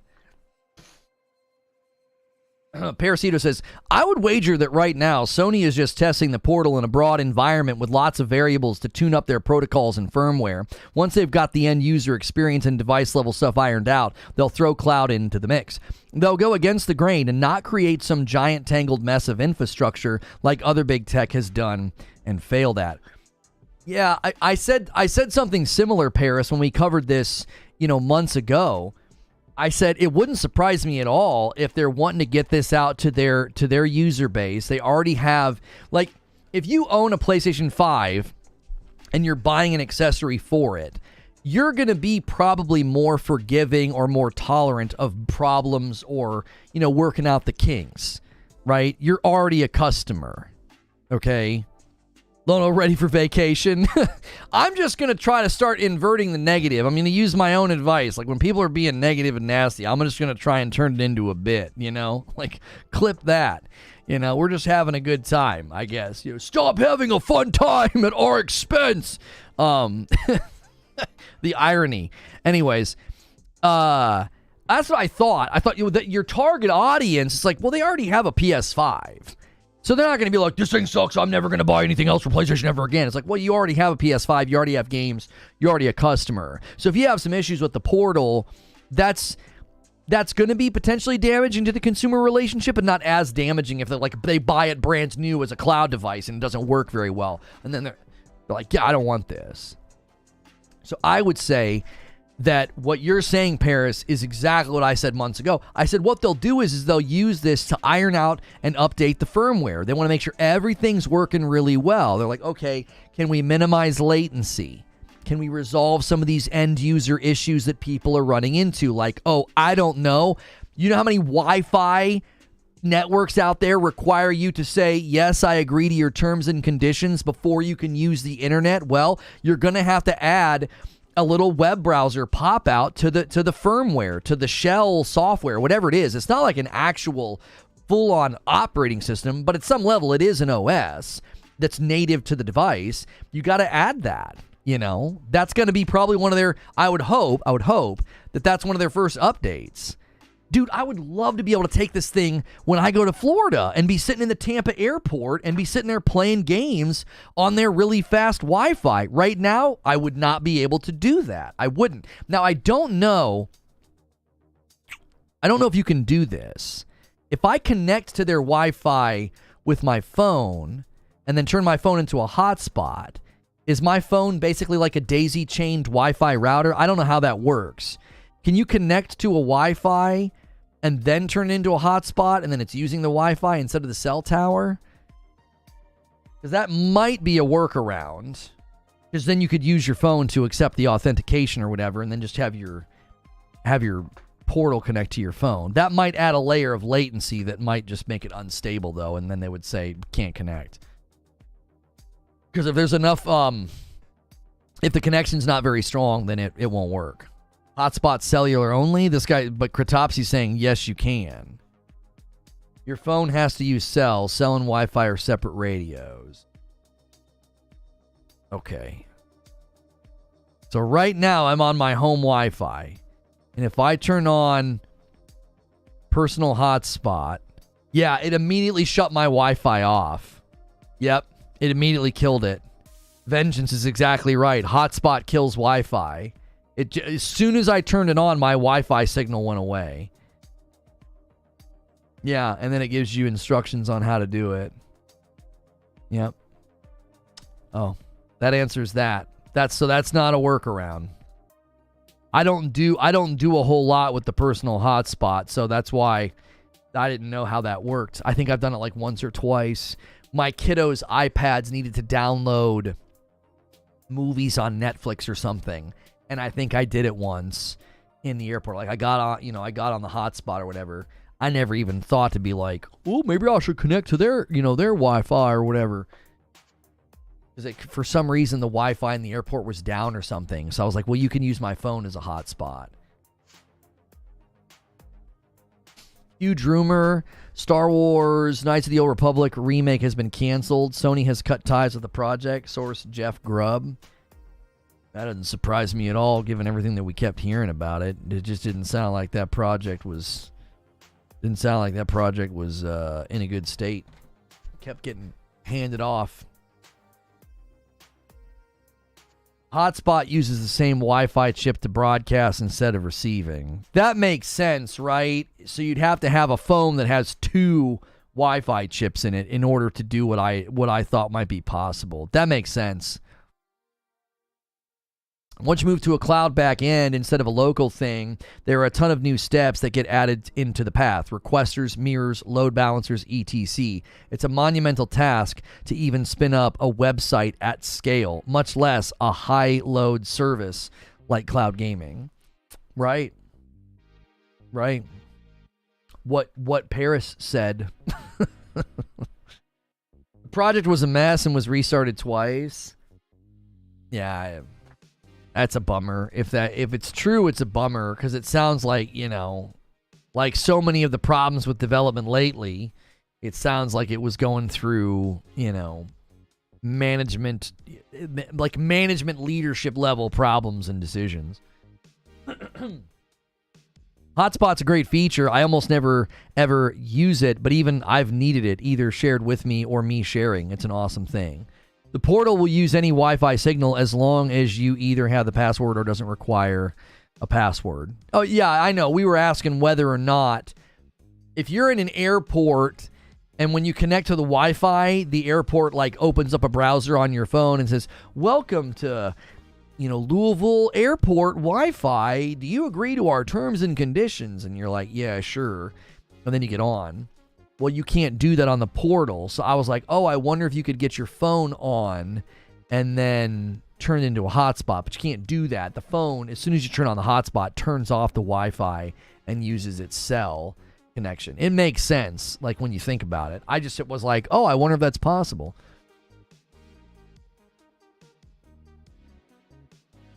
Have you tried using a wireless headset connected to the PS5 while playing the Portal? No, I have not tried that. No. I don't have a wireless headset that I've ever connected or used with my PS5. When I play my PS5, I'm either playing here, and then I just have my Bose headphones plugged in. I hear everything through OBS like you guys do, so I like that because then I can hear the mix, if the game plays too loud or something. And then when I play in my living room, I just have the TV speakers.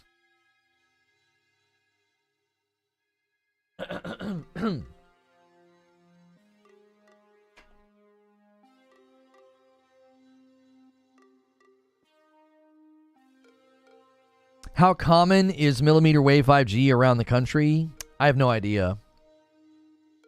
I will say this with respect to my cell phone coverage, internet speed, and all of those things. I don't think it's very impressive. I think cell service generally sucks for how long it's been out. I've had an iPhone since the first one came out, and I don't feel like I get very good or consistent service. I don't feel like it's advanced in the way that it should. I know in some areas it's great and lightning fast and amazing, but where I am in my city, I'll commonly go to use my phone while I'm out and about, and I'm struck at how slow and bad that it is. I'm like, what freaking year is it? It's like, how long have these cell phone networks been out? I'll be standing in a mall or a Target, or I'll be in my car, and I'm like, come on, bro. It's just 2 or 3 bars and slow speeds. I'm like, what is this? This feels like when they first launched it, Consolidation was supposed to fix that. Yeah, it was also supposed to fix the internet infrastructure. Switch to Mint Mobile. The biggest problem is the distance the signal has to travel. Cities is always great. 30 minutes outside the city is trash in my area. I just don't have a lot of patience for it, man. Metal building will slow it down a lot. I mean, there is definitely something that I feel that like Target does. Like when I'm in Target, like the phone like barely works because they probably don't want you in there, you know, price checking stuff. You know, and it's probably has something to do with like the way that the whole, it's basically a giant warehouse, right? So the metal framing of the ceiling and the walls and stuff, you're just not going to get a good signal. But you know, I'll be in a parking lot, I'll be at my friend's house. I'm like, bro, what year is it? Part of the problem with cell phone service is the standards and the devices are moving faster than the infrastructure can be rolled out. They're having to negotiate antennas for multiple bands. Zubair says, I was about to say that. The first iPhone couldn't even get on a modern network. Apple cell service is horrible. I have Androids, and I had service everywhere. With Apple, I'll have no service in places that I should. I mean, I didn't even think about the fact that it might be like an antenna problem with the device itself. I just, man, it's like really frustrating because I don't even use it that often when I'm out and about. But when I go to use it, it's like I need it to work, you know? I want to check something real quick, and it's like, go. It's always on Wi-Fi when I'm at home, so it's always relatively quick. Star Wars Knights of the Old Republic remake is dead, according to Insider Gaming. Those guys usually really, really vet their sources and their info. I feel like we said that. I feel like the last time that came up, I said, I'll be shocked if that game ever comes out. It just felt like it was stuck in limbo. Who's your service provider? AT&T. Cell service is a ripoff. I'm a truck driver, and there's dead spots everywhere you go. And I have Verizon, straight trash. I am a little bit more tolerant of cell phone service being inconsistent on, like, the actual highway because of handoff, spacing between towers, line of sight problems, all of that. The speed with which you're traveling. That I'm more tolerant of. I'm not like, this is unbelievable.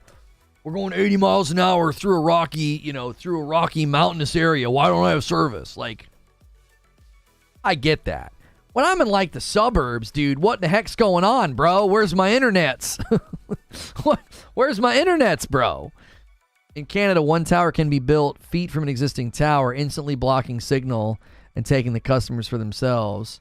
I'm unsure, but check Videotron and how they were handled. I've never heard of that. Have T-Mobile, they have the most towers in the nation. Are you sure about that? I've had AT&T for a year in a very developed area, constantly dropped calls, crappy data speed, went back to Verizon immediately, and had no problems since. Yeah, AT&T's got me, though, dude. I got a lot of stuff with them. I got my phone, I got my wife's phone, I've got the internet, and I've got some discounts wrapped up in all that, you know? I don't use it that much outside the home anyway, so it's like it would be a headache to switch, you know? It would be a headache to switch. I got AT&T in Knoxville. I have a 14 Pro, and I run into dead spots everywhere. We sound like we sound like a bunch of old folks, you know, complaining about our cell phones. I go, you know the spot, Dave. Downtown, yep, 3rd Street, drop the call every time. I would have people come in when I worked at AT&T, and they would tell me where the dead spots were in town. Young man, if you're on the highway in between exit 15 and 14, every time, drop call. Are you always on your phone on the highway? How do you know this? What are you doing? You got that big of a social life at your age. That's awesome. But stop being on the phone when you're in your car. They knew every dead spot in the city. They could tell you to the mile marker every time. It's like, what are you doing, bro? Why do you know where all the dead spots are?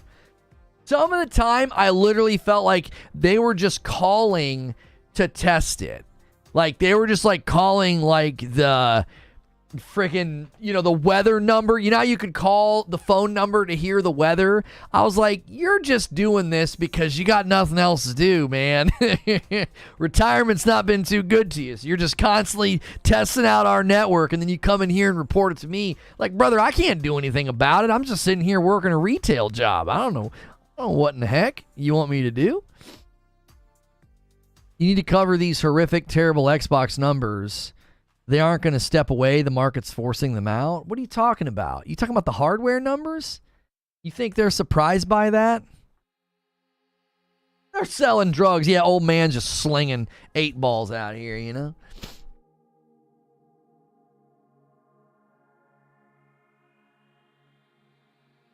I don't understand. Like, you think Xbox is surprised by their sales numbers? The Xbox Series is selling less than the Xbox One?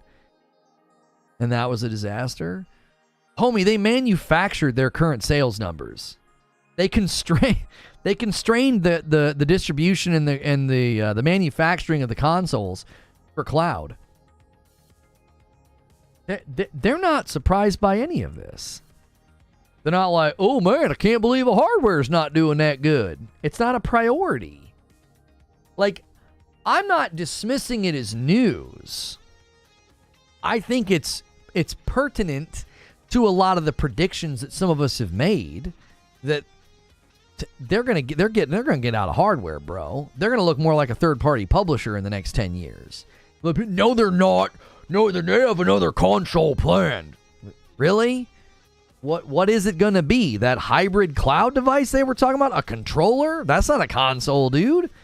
That's a cloud access point. That's not a console, dude. Their future is, and a lot of people have given me grief and others grief for pointing this out. And it's like, man, y'all are in denial. Y'all are in denial. It was all about the Series X, and it was all about the power narrative, and now ain't nobody talking about the power narrative. Now it's about the ecosystem, and now it's about Game Pass. Okay, that's not what I bought. I bought a high-end console for $500.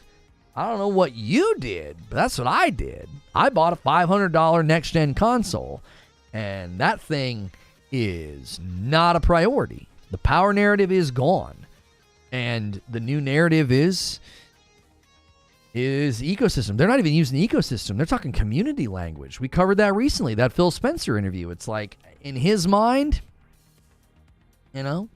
he's talking like a publisher.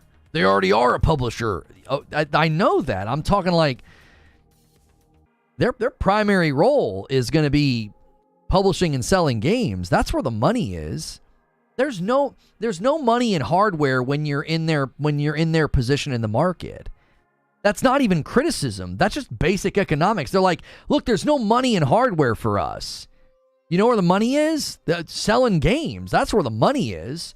Look at that 30% cut in what it does for Apple. Apple made more money than like multiple publishers and platforms combined. And all they do is take a 30% cut of all the sales. Like, come on, dude. Like, they are 100% moving towards a model that'll generate more money for them. And it ain't in hardware. There's no money in hardware for them long term. 2-spot for True SSJ Havoc. How is T-Mobile buying all these companies? I have no idea.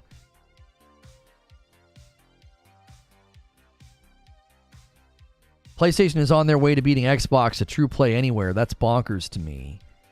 Yeah, I mean, if the PlayStation Portal is this very quiet, subtle move to say, yeah, for $199 you can have a cloud device, you can play PlayStation games anywhere there's internet connection, high-speed internet connection. That's going to be, I don't know.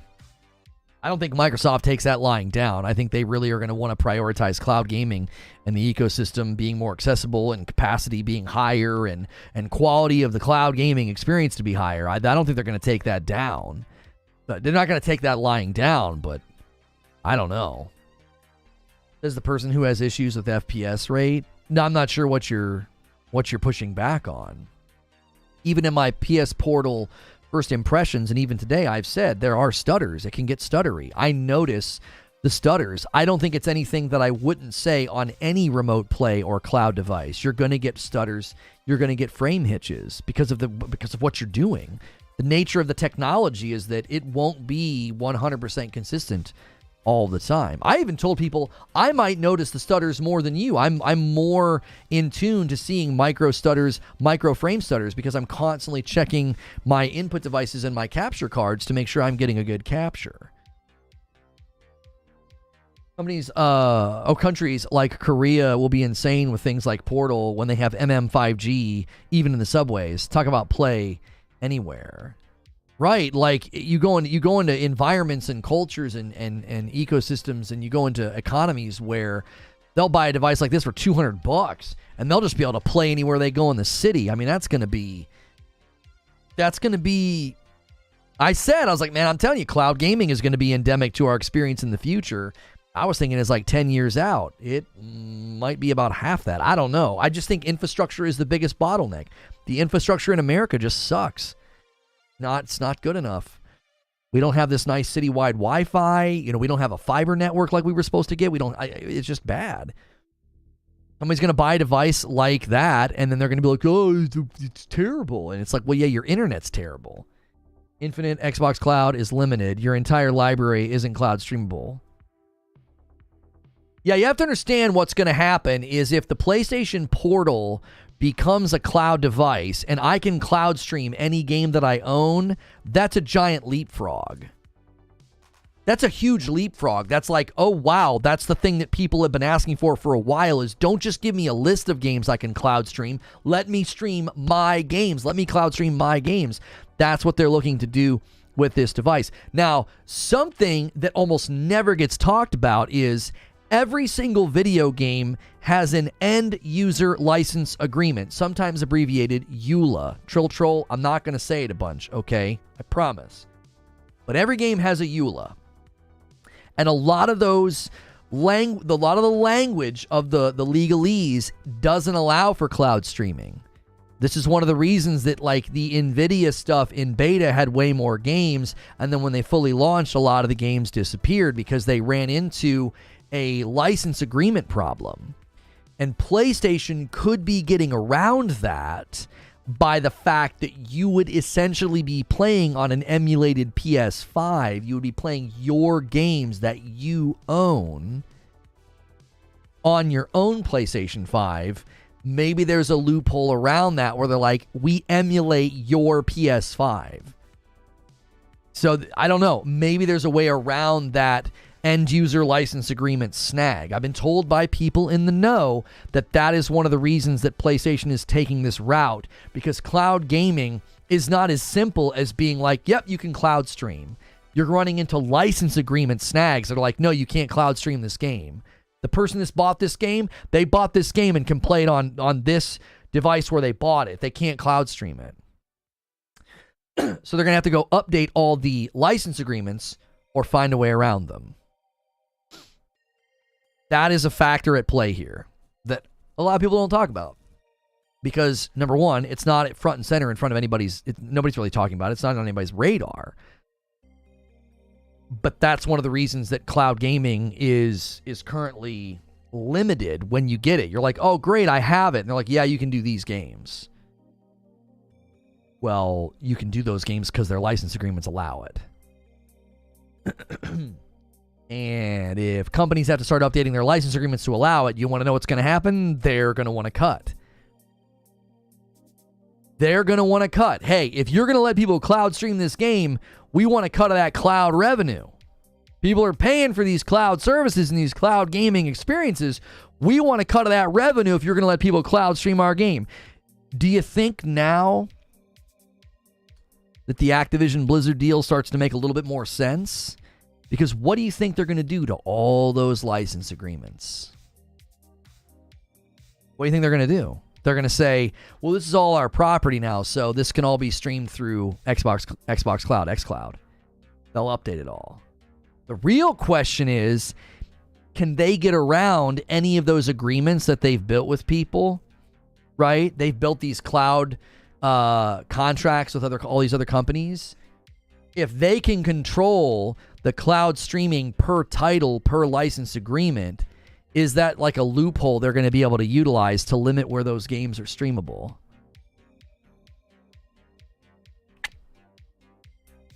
Going to be a very interesting future.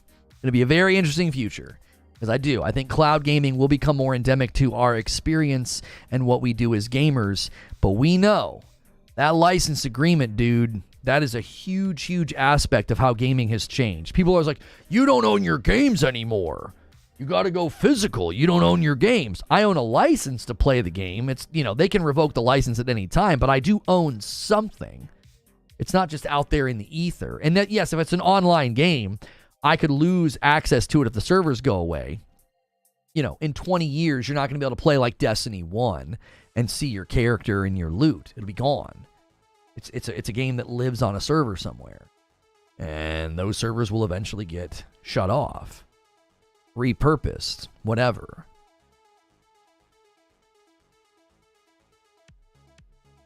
So, I think that is an aspect of what we're seeing with the PlayStation Portal is they've designed a device that will allow them to open up the cloud gaming floodgates and say, oh no, yeah, if you own the game, you can play it on the Portal. Again, this is what I've been told from people in the know, that's an aspect of the strategy. That the license agreements per game are a snag with cloud gaming, and this is a way for them to get past that.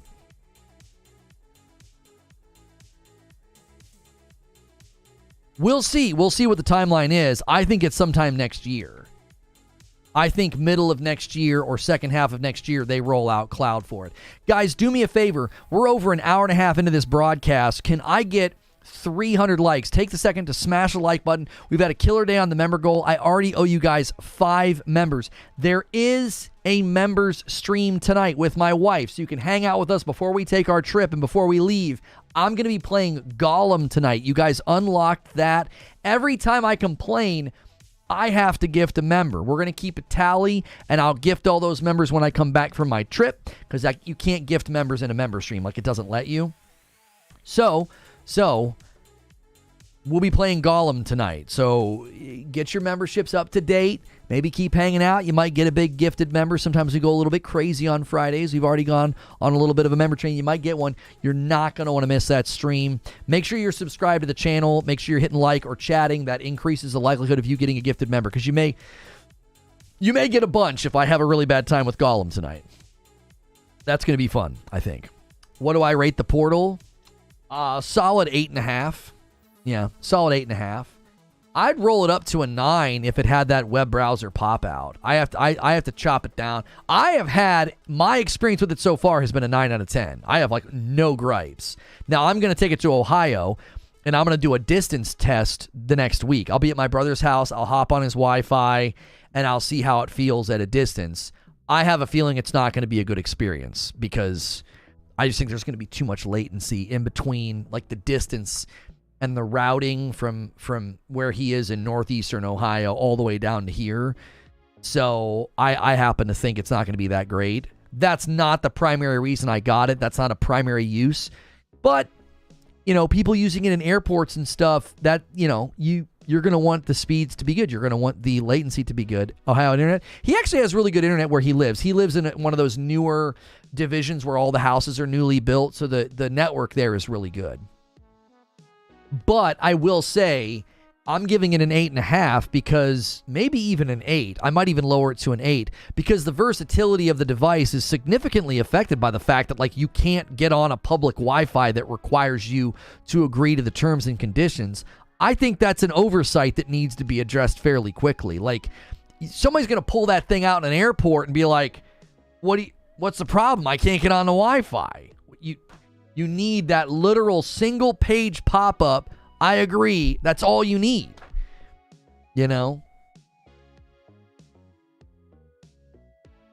So, we'll see. Someone correct me on this. I don't think GeForce is a platform where you can buy the games. You have to buy them somewhere else, and then they authenticate your purchase. That's different. That's a different problem from an ecosystem where you bought the games, allowing you to cloud stream them. Yes, I think that's true, Eugene. But I also think what I think Xbox is going for is they want to own the property so they can control the license agreements. Network may be good to the node, but northeastern nodes are going to route you by New York, bounce you to Virginia, then bounce to you. Yeah, we'll see. We'll see. I have a feeling that will be my most negative experience, and I'll tell people this is not going to be the ideal way to use it. I'm anticipating it not working very well at his house. What if it gets stick drift? The same thing that would happen if you get stick drift on anything. You're going to have to hope that it's under warranty or buy another one. It's $200. I had 4 Xbox Elite controllers before I stopped buying them, and those were extremely expensive, and they all got stick drift. I mean, how much are the Xbox Elite controllers historically? How much was I spending on those? More or the same? I feel like I was spending the same. Let me look here. All right, here's an Xbox Elite controller that I ordered in 2017. $150. And it got stick drift. And the other ones that I ordered for similar pricing also got stick drift. So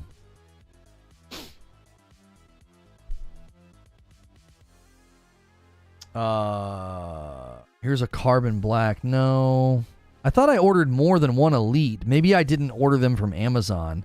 I thought I ordered them on Amazon. I guess I didn't. Yeah. Yeah, there's Xbox wireless controllers in here that I purchased, but I didn't buy. I bought the Elite. I must have bought it from somewhere else. Yeah, I think I had 3, maybe 4 total Elites, and they all ended up getting stick drift. So $150 for an Elite that got stick drift. What was I supposed to do? It was outside of warranty. I had to buy another one. This device is $50 more. You're facing the same level of risk. I bought a DualSense Edge for $250. If that gets stick drift, I can buy a new joystick because you can take the joysticks out of it. 8 years ago, bought $250 controllers. I have scuffs I bought that were $250. Matasbo with 24 months. Hey, Red Badge. Just want to say thanks to all the generous peeps here. Thanks, Matasbo, for 2 years. I mean, I'm not trying to say that, like, it's not a risk. I'm saying that's the risk you take when you buy controllers right now. If you buy an Xbox Elite, if you buy a DualSense Edge, if you buy a PlayStation Portal, that's a risk you're taking, is you might get stick drift. They all get their joysticks from the same joystick manufacturer, and nobody's using Hall effect right now. Well, none of the major companies, Nintendo, Microsoft, and Sony, are not using Hall effect controllers, so you're going to get stick drift eventually on a lot of them. Not all the time, but on a lot of them, it's just inevitable. It does depend on the games you play. I feel like I played a ton of Destiny back then, and I feel like forward momentum games like Call of Duty and Destiny, where you're commonly running forward and holding up on the thumbstick, that's going to be where a lot of your stick drift comes from, just that consistent wear and tear. Now, I don't play a lot of games like that, so that's probably why none of my DualSense Edge controllers... none of my DualSense controllers have stick drift. I have a lot of them. So I'm always rotating and using a different one, whichever one's fully charged. So that's really thinning out the usage. And secondly, I'm not playing games like that anymore, where I'm like constantly holding forward. Yeah, I'm a habitual stick clicker. Like whenever I was playing Destiny, I would be like multiple clicks to sprint. I wouldn't just click sprint once and hold forward. I'm like click, click, click, click, click. Like I'm like panic clicking, you know. Those are terrible habits, but I think a lot of the stick drift was my own fault. It wasn't like the Xbox controllers were worse or something. It's just they're getting their joysticks from the same place, and those are the kind of games I played. Main issues with the Elite Series 1 and 2 controllers are bumper. Yeah, my 3rd or 4th Elite had issues with the bumper. Yeah. Yep. The one bumper just stopped working. So I'd go to do a super in Destiny or throw a grenade and it just wouldn't work. Press this button 50 times more than needed. Why did it break? 10 gifted members from Rissick. Rissick says, let's go out with a bang. Bumps us all the way to 43. He believes we can do it. He's like, come on, boys.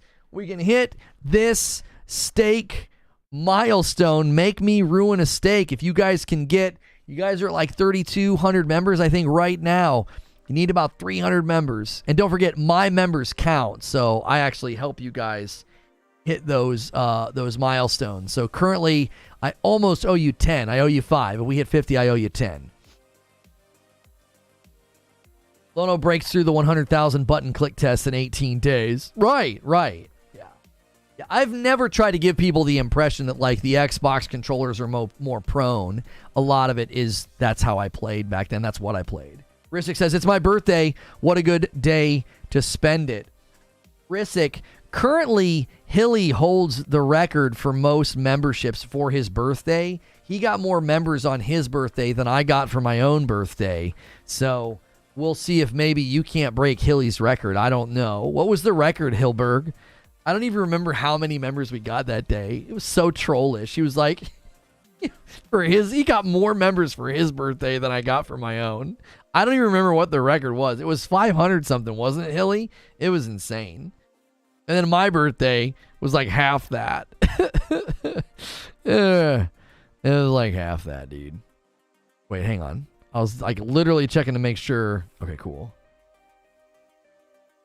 I don't get any emails last minute to respond to. Dave 1D says, happy birthday, Rissick. It was like 520 something. Goodness gracious. The Edge is 199 too. I thought the Edge was 250. I thought the DualSense Edge was 250. Oh no, it is 200. I'm sorry. I swore that was 250. Yeah. So this thing's the same price as the DualSense Edge. What am I thinking of that was 250? I thought I bought something that was 250. What am I? Maybe it was one of the collector's editions or something. I can't remember. Rissick with the 5 spot takes us to 48. Right on the doorstep of 50. Rissick's like, come on, boys, join in. You got 25 at least, says Alapart, because the streak is still intact. I've had a lot of issues with bumpers on Xbox controllers. I even bought a bumper replacement kit for my one Xbox Elite controller. Took the whole thing apart, installed it and everything, and it didn't fix it. It wasn't even it was like the button on the inside. It was something that I couldn't fix. I don't know what the issue was. Rissick with another 5 bomb. Rissick coming in with 20 total by himself and takes us Agent of Chaos style past the goal of 50. I now owe you guys 10. Thank you very much, Rissick. Always good to see an Agent of Chaos out here. Another 5 from Parasito, starting a 5 gifted member train. What a great way to do it. Takes us to 58. Thank you, Paris. Paris says, dang it, Rissick. That's funny. Hilly's birthday, Lono's birthday. Yeah, here's the picture. How many did Hilly get? Hilly got 502 for his birthday. I got 131. Are you serious? Single from Patrick. Thank you so much, Patrick, taking us to 59. Thank you very much. This guy says, my wife loves her PlayStation Portal. It's providing exactly what she wants. No tinkering, no 50 ways to adjust settings, just 2 button presses and she's back in Baldur's Gate 3. $200 to not play tech support is worth it. I love my Steam Deck. I want a device I can tinker with. The flexibility and versatility it provides for me is unmatched. I can play cheap, discounted games I missed or slept on, then remote to my PS5 or close out with xCloud. $350 for all that's well worth it. Not everything is a competition.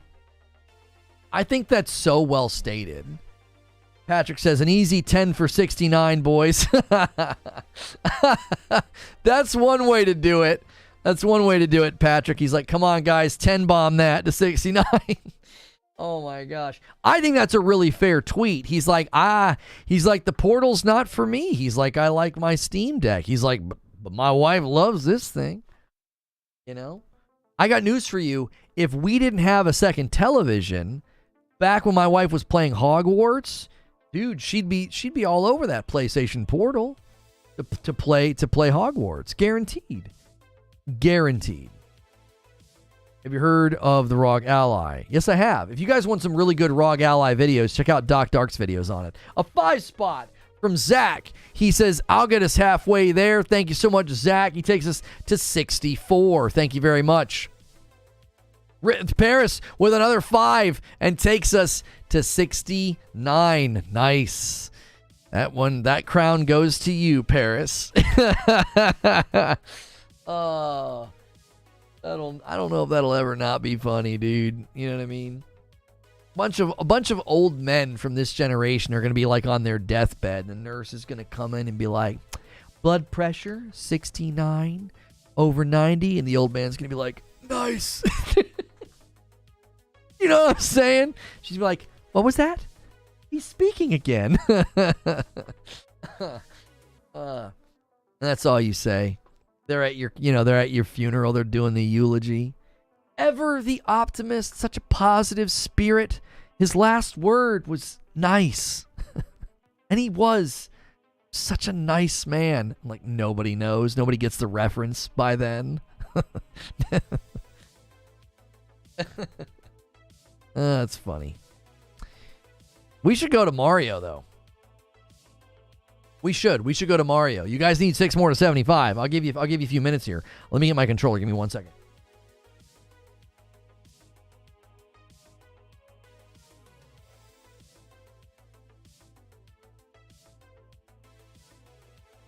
Yeah, 69 over 90 would be dead. Those would be his last words. I should have said 120 over 69 or 110 over 69 or something. That would be more. That would be a potential blood pressure reading. Like 69 over 90. That guy is dead. Rissick with another 5 bomb puts us on the doorstep of 75. Who's going to slam this home with a single? We shall see. Thank you so much, Rissick. I'm going to owe you guys 15 any second now. Eulogy of a 69-year-old. Entire congregation. Nice. That's right. Okay. Rissick takes it home right there, lands the plane himself. This guy has gifted so many members today. You guys are really going to let Rissick carry the whole stream on his back with 26 and the Agents of Chaos, 27 members on the day. He beat you, Alex. He got there before you did, taking us to 77. Thank you so much. You guys are the best. The race for Agent of Chaos. And Rissick takes it.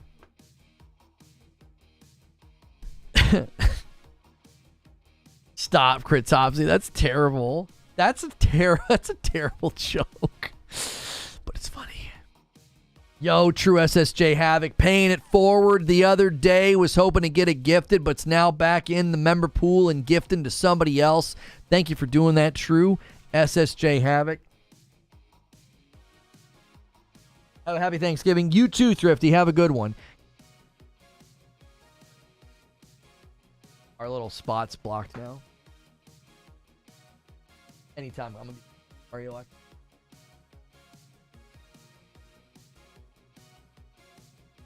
Yeah, I'm not excellent. Yeah. Yeah, I'm fine, Mama. Yeah, everybody's fine. Is everybody in chat fine? Is everybody good? Madam's asking, is everybody good?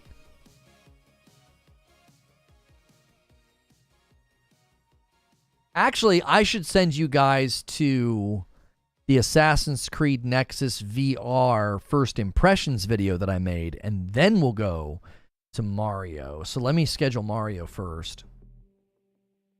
Love being able to play the Portal on my patio. It's nice. Alex with the $5 super chat tip. Been sick most of the week, unable to watch. What's on the docket for tonight? Tonight is Gollum. You guys earned it. You earned Gollum, and we are gonna do it. We are gonna do it tonight. And I got a Nexus VR, Assassin's Creed Nexus VR first impressions video for you. I played a little bit of it last night. I'm impressed, man. It's getting good reviews, and I can see why. Let's see. Super Mario Brothers RPG Remake. Do they have this loaded in? They do not. Wait, I don't understand. They don't have Super Mario RPG? Oh, there's no brothers. It's just Super Mario RPG Remake. Oh, they don't have it loaded in. We'll just have to do Super Mario RPG. Did I name this wrong? No, I named it correctly. I'm thinking of Super Mario Brothers Wonder. That's what's tripping me up. Sorry. Yeah, just Super Mario RPG.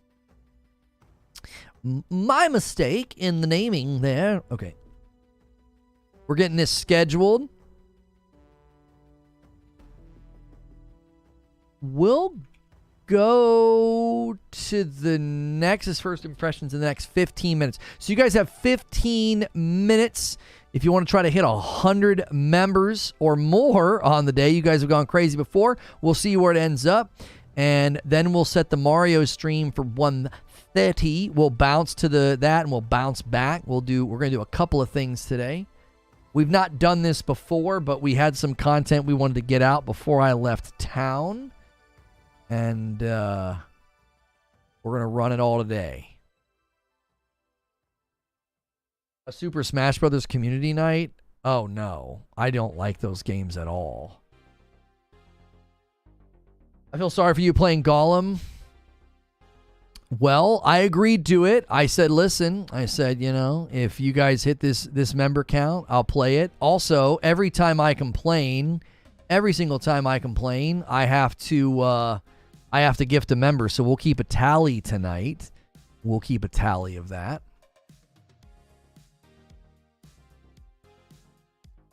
Wait. Are there more members that came in? Chat's acting funky. No, no, they're falling off. I was like, I saw it move at the top, and I was like, I didn't want to miss anybody's. Okay. All right, so we'll set this for, yep, and we'll set it for today at 1:15, and that'll take us to that. And then when that's done, we'll go to Super Mario RPG gameplay. So a whole host of content today. PlayStation Portal, first impressions of a VR game, and then a Nintendo game. You guys are getting a lot of variety today, man. Thanks for supporting it all. We paid him a lot of money to play it. Don't feel bad for him, says Abe. Who's tracking the complaints? Says Creature. We'll have Madam track it, right? We'll have Madam track it. Anytime I complain. Anytime. All right. All right, let's get that set. Cool. We're going to go in 10 minutos. 10 minutes.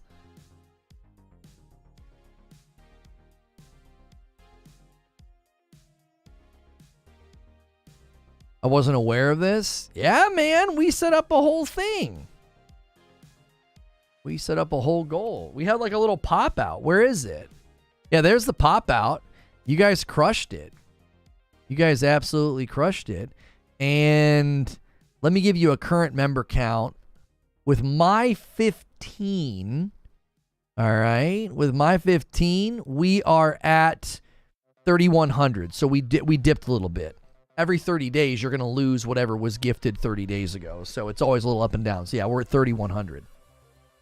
If Madam is tracking the complaints, Lono's going to end up gifting over 100 members. It should be all complaints, not just the game. No. It'll be complaints about the game. Like if I complain about like, I don't know, if I like hit my hand on the desk and I'm like, oh, I hurt my hand. We're not going to count that. Where is the 20,000 member pop out? Yeah, Abe, 20,000 members for a hot tub stream. I'm not putting that up there because that's likely not. That's not going to happen. Okay.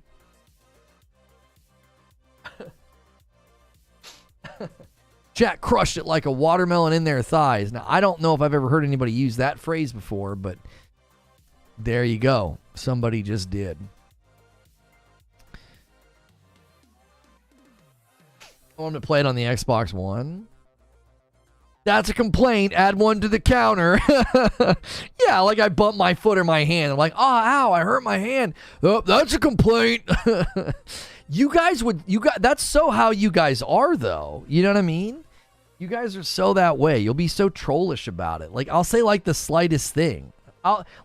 We are not going to count things like, how do I get back out of here? That's not a complaint. You guys are going to try to claim that's a complaint, but I'm like, how do I get out of here? That's not a complaint. I have to be like, this is dumb. This is stupid. This isn't working right. That was lame. This isn't fair. Like, not how do I get out of here? Or I'm confused. We're not going to have this like loose cannon complaint rule, because if not, I just won't talk. I just won't talk. Stop complaining about us, Lono. Add one to the counter. That's it. Add another one. He just complained about chat.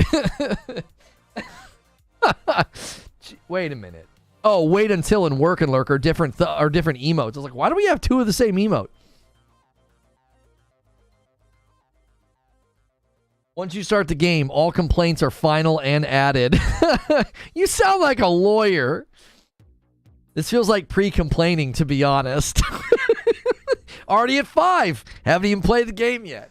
Like, this son of a gun. He can't help himself. He's already complaining. He's not even played the game.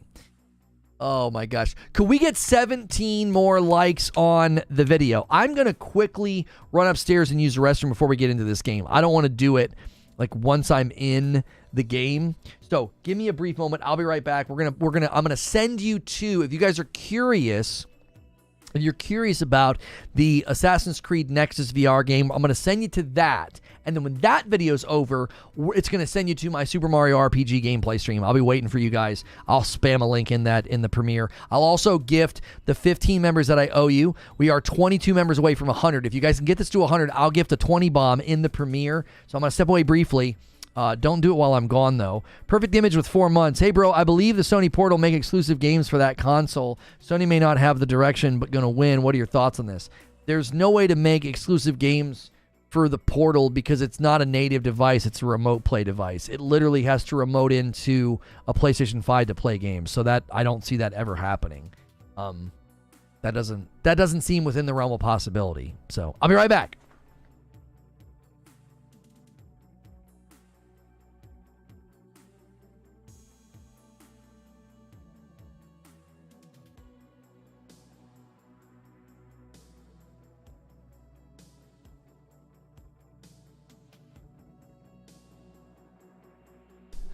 Never mind. I'm dumb. We're going to a premiere in 5 minutes. I can use the restroom when the premiere is going. I was like, what am I thinking? I was like walking through my entertainment room like, what am I doing? I usually use my premieres to take a quick break and go upstairs. Oh. Yeah. Sorry about that. False alarm. False alarm. In 5 minutes, we're going to go to the premiere of Assassin's Creed Nexus VR, my first impressions. Thank you guys so much for supporting the stream today, supporting us and all the different shows, all the different content. We've covered a lot of different things this week. We've kind of hit a bunch of different topics. We've done some uploads this week about Wolverine, about the PlayStation Portal, and then we got the Nexus coming today. We've done live streams about Avatar, Kill the Justice League, the Indie World stream, the Game Awards, Modern Warfare 3. We've had a lot of different topics this week. And today you got coverage about the Portal, and you're going to get some Super Mario RPG remake gameplay. And then you got a Nexus VR first impressions video coming at you momentarily.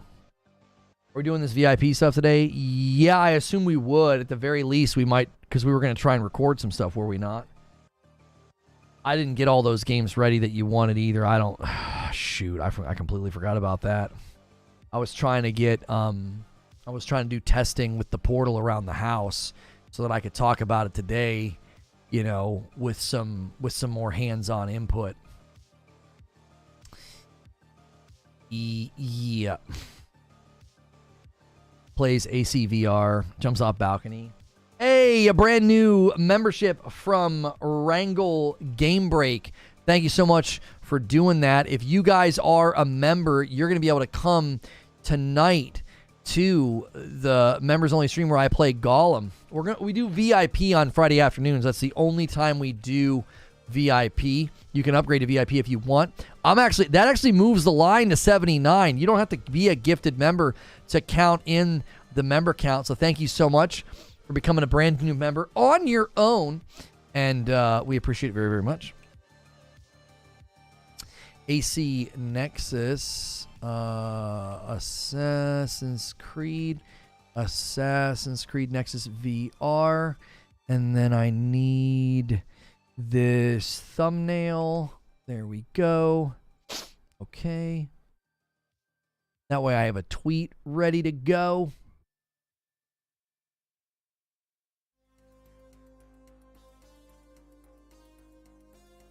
Always next time. I don't even know what games I have installed. I could use my portal right now to get some of those games installed, now that I'm thinking about it. Like, while I'm playing on the Switch, I could, like, boot up the PlayStation and be like, okay, let's make sure these games are ready to go. Had what? MW3. Diablo 4, I don't think we're going to have time for that. But I could get Gollum installed. Cyberpunk, I know I uninstalled it after I finished Phantom Liberty because I was just trying to free up space. 3 minutes. In 3 minutes, we're going to this premiere. Someone asked earlier if you could play the Portal and have someone on the PS5 playing at the same time. I didn't hear the answer. You have to have two profiles on that PlayStation. So my profile's on the Portal. If my wife were to log in and be playing a co-op game on the PlayStation, I could boot up the Portal and play with her. That's been tested. I saw somebody had a video on Twitter of them doing it. So that is possible. We did not think that that was possible originally, but it is. So, yep. I thought this was a Nintendo only channel. It's everything that I would like to talk about within reason channel. If it's gaming news and I keep closing that. If it's gaming news and I want to talk about it, we talk about it. Even this week we've covered a couple of games that I knew weren't like huge front burner topics, but they were interesting to me, you know, the Justice League thing and the Avatar thing. I was like, I don't know, these games look like they're going to be pretty good. You know, people are being kind of critical of both for different reasons.